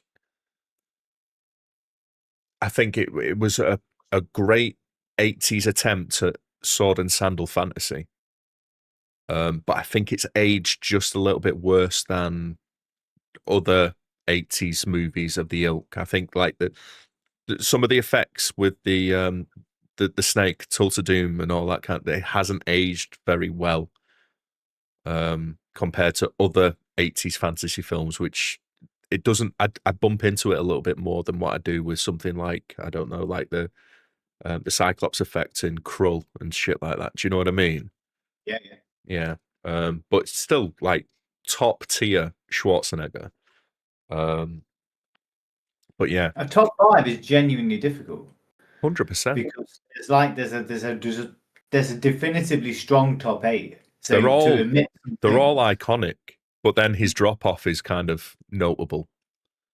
And it's what do you rate Schwarzenegger as? Do you rate him as an action star, or do you rate him as a comedy star? Because he's got a couple of good comedy movies there as well. And then he's got some shit, some real fucking dross. Yeah. So what we're saying for you, Dean? A time, well, a torch. first of is now all, on you. as the resident movie buff on this podcast, I'd like to pay homage to the films like Twins, Kindergarten Cop, Jingle All the Way. 'Cause I was there for them, Arnie. I was there, mate. I loved them. Fucking brilliant. At the time, I was all in. It's not But a my tumor. my top 5. Number 5, I'm going to put the whole Conan series, all of them. I Oh, watched no, him you on- can't do that when I've separated out. No. I'll be separating. All right, Conan the. Oh. Now I watched these with my dad. We rented them from a Hollywood movie in Allenton, Oh, yeah. in Derby. So these have got like special memories to me. I'm gonna go Red Sonja in number 5. Okay. Now I'm aware it's not as good, but me and my dad, like Bridget Nielsen, when I was younger, get a bag of popcorn. We had that film about 5 times. I enjoyed it. I remember the story from Red Sonja more than I do Barbarian and Destroyer. So I'm going to go Red Sonja number 5. Okay. Number 4, in fact, I was about to say another one we rented, but we rented all of these and I watched them with my dad. Running Man. I love the aesthetic of Running Man, the futuristic game show thing. It reminds back, which is one of my favorite games. Probably, I don't know which one ripped off which, but there's definitely some crossover there. 100%. I think Flashback was after Running Man. Yeah, it was. Number 4. No, that was number 4. Number 3. We go to the first Terminator. Okay. Again, as Mike says, perfect film. Love it. Number 2, Total Recall. Just because of the nostalgia, the memories, films I've watched the most over my youth. I remember being that young that I freaked out. You know the part where he is in disguise and his head comes to people. Yeah. I remember being that young. I cried at that part. I was that scared. Freaky looking though. Yeah, scary, really scary. He pulls the thing out his nose as well. Yeah. The tracker out. So of that's his got some proper like life touching moments for me. That film. So that's high up. And obviously number 1, Terminator 2. You can't deny the power of Terminator 2. Sorry, Hilly, but so iconic. The Guns N' Roses soundtrack, the motorbike chase scene. Come on, the pumping of the shotgun with the one arm. Let's go. Guns N' Hasta la Roses vista, song, baby. yeah. That was admitted easier than I thought. Yeah. And you didn't put Twins in there. I didn't know. Didn't put Twins That in is there. I watched it recently. It's fucking awful. Oh, it's fun though. It's fun. It's fun, yeah. It is a But fun come film, on. but it's There's Oh, no wait a way minute. that Arnold Junior. Is it Junior? Junior. Jesus, come on. Yeah. You know what though? I can see a few people making a argument for Total Recall being his best one, It's because that on is a sci-fi. pretty amazing as well. Yeah. I'm like, if you're gonna think of an 80s film and like what 80s films were, Total Recall really does like tick almost every perfect box for an 80s film. It's just on the cusp though, because Total Recall's 1990. So was it? It's just on the cusp. Wow. Total Recall. There's so many. Yeah. There's so many quotes from his. I thought it was 89. His whole collection of films. There's so many It is quotes still that you 80s, used to say when you was a kid and stuff like that around the playground, and I've got 5 kids to feed and all that shit. Come on, Yeah. Arnie's one of the best, isn't he? Yeah. Come on. Yeah. So basically, we all went for a Terminator. We just Yeah. all decided Terminator 2. I mean, when you think of Schwarzenegger, you think of Terminator 2. And that's that. I maintain that is where the franchise fucking ends. I don't care what anyone says. But I mean, like, if you look at the other films, like you mentioned Raw Deal before, like I remember watching the VHSs of them and fucking loving them all. Oh yeah. You know, Raw Deal on VHS looks nasty as well. It has a real kind of ominous feel to it. I remember it. That was a little bit more trying to be a little bit more gritty, that one. But I've got a bit of a soft spot for the one with James Belushi, Red Heat, is it? Oh yeah, great film. Yeah, that's a great film. That's him doing a buddy cop movie, and it worked pretty well.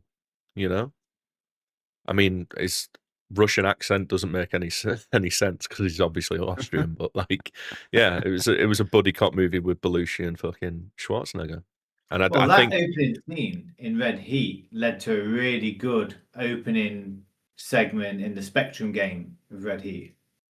We had to mash the buttons to crush the hot rock. I don't remember. Really good. Although I would say out of all of his 80s stuff, I'm least fond of Commando. I'd probably say Commando was a fun film, man. It was fun. Come on. Yeah. It was, but like if I was given free reign to go back and watch any of the 80s stuff that wasn't Terminator or Predator, that would be the least. Oh, I forgot Predator. Oh, for fuck's sake. Yeah, I was going to put you up on that and say Predator no top 5. I mean, granted, your top 5 is still strong. Yeah, it's too many. But yeah, Predator got in 2 for me.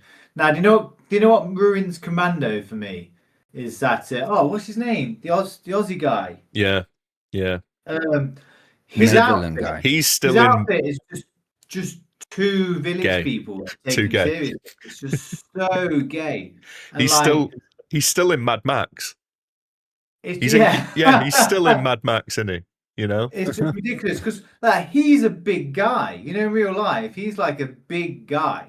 He's not like ripped like Arnie, but he's not like a small man by any shape or form. And we just put him in this like unbelievably like homoerotic outfit, and it just didn't work. All we needed him to have was just like, I don't know, like a shirt and anything but what he's wearing. And every time he appears, I just like smile. Like, you're not a real bad guy. But there's some amazing set pieces in Commando. And Vernon Wells, that's it. Vernon Wells as well. He's still alive. Is he? Yeah, he's 80. Good man. Yeah, man. Yeah, so that's our top 5 Schwarzenegger films. Stay tuned for our top 80s and 90s action hero spectacular. Yeah. I tell you what we'll do is, I'm assuming you both rented films from your local video shop when you were back when you were kids? We had a video van that used to... A video... Oh, nice. Yeah. Nice. Okay, let's go. We'll just do... Don't have to come up with a top 10, but we'll just do like favourite memories from renting from video stores from the 80s and 90s. And we'll talk about some old movies. Mm-hmm. Yeah, nice. I know we've had a couple of listeners ask about that as well. Damien Sayers being one. Yeah. Dark Phaser. Yeah. But Dark Phaser is specifically asking for a top 5 80s and 90s action hero, so we'll have to fold that in there as well. He's asking for action heroes. I'm not sure if he's asking for the actors or the characters. Okay. Right. But yeah. We should just do the actual actors. Yeah, that's what I'm thinking. Yeah.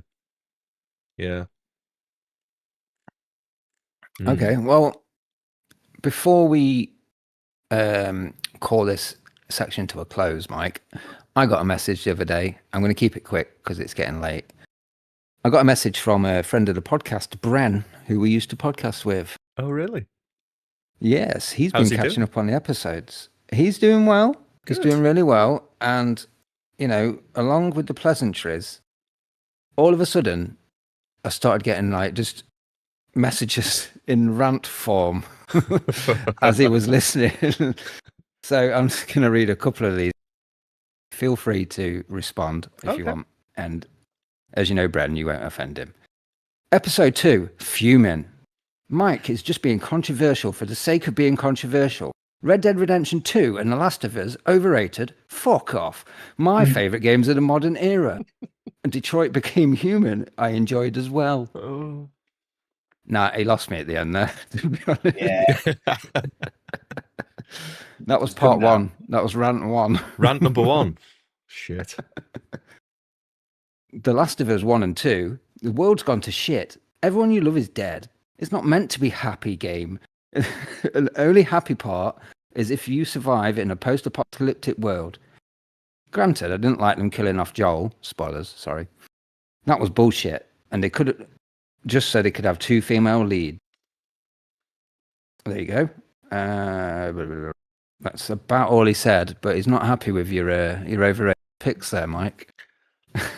I mean, I stand by them. It's just the way.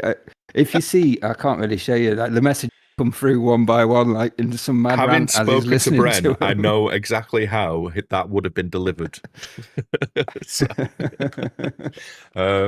I appreciate the feedback though, Bren, but I stand by it. I stand by it. So yeah.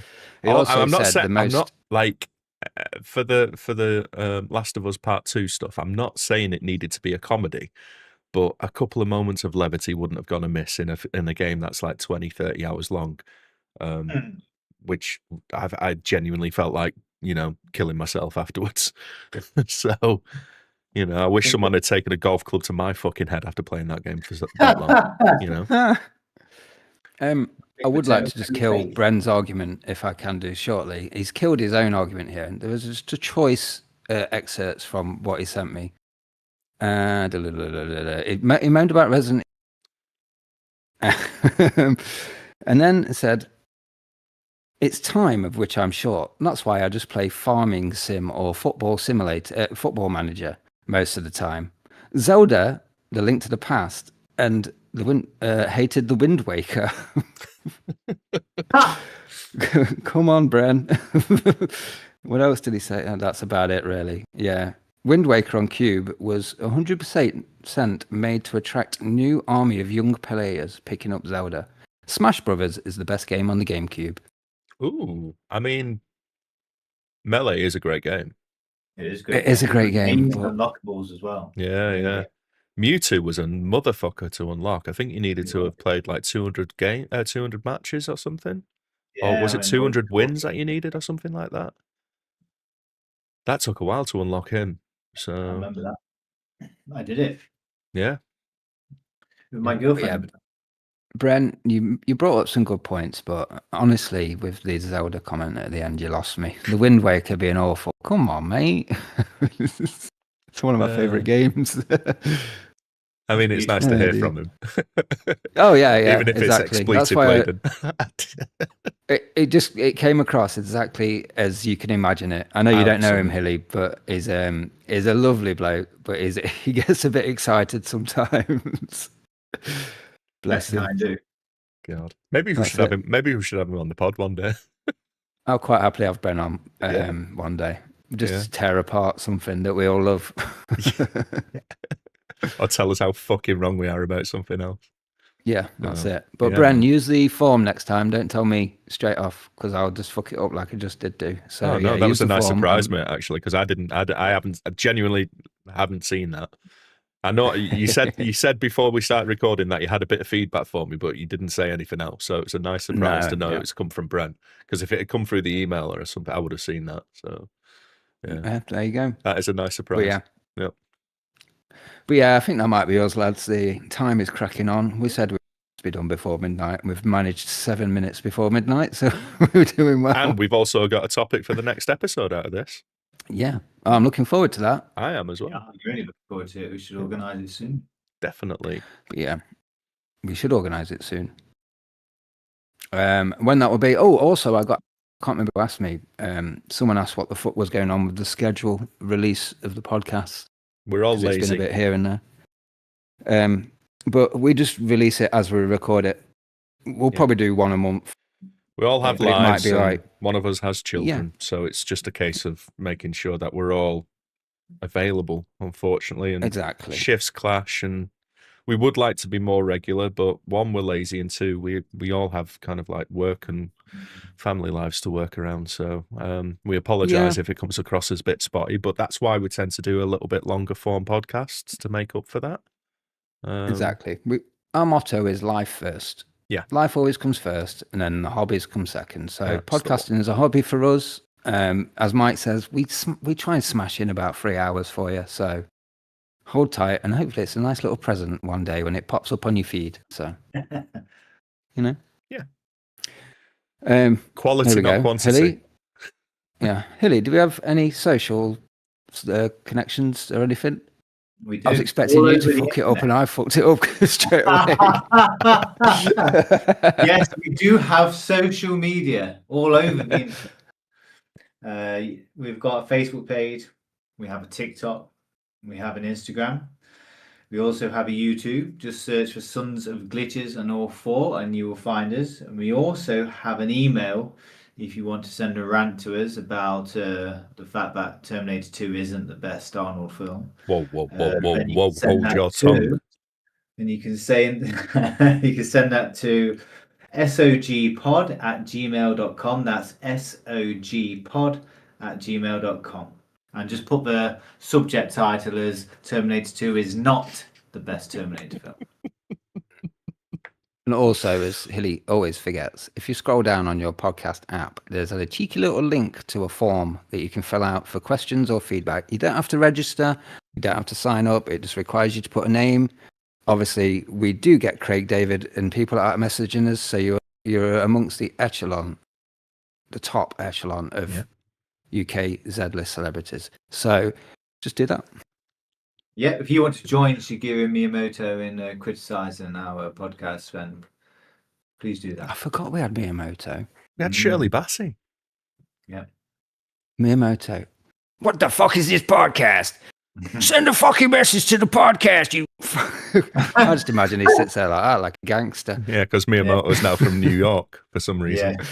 Yeah. What the fuck is going on here? That famous mafioso, Shigeru Miyamoto. Terminator fucking 2, get the fuck out of here. Get the fuck out of here. And with that, love you. Bye. Bye. Cheers. Take it easy.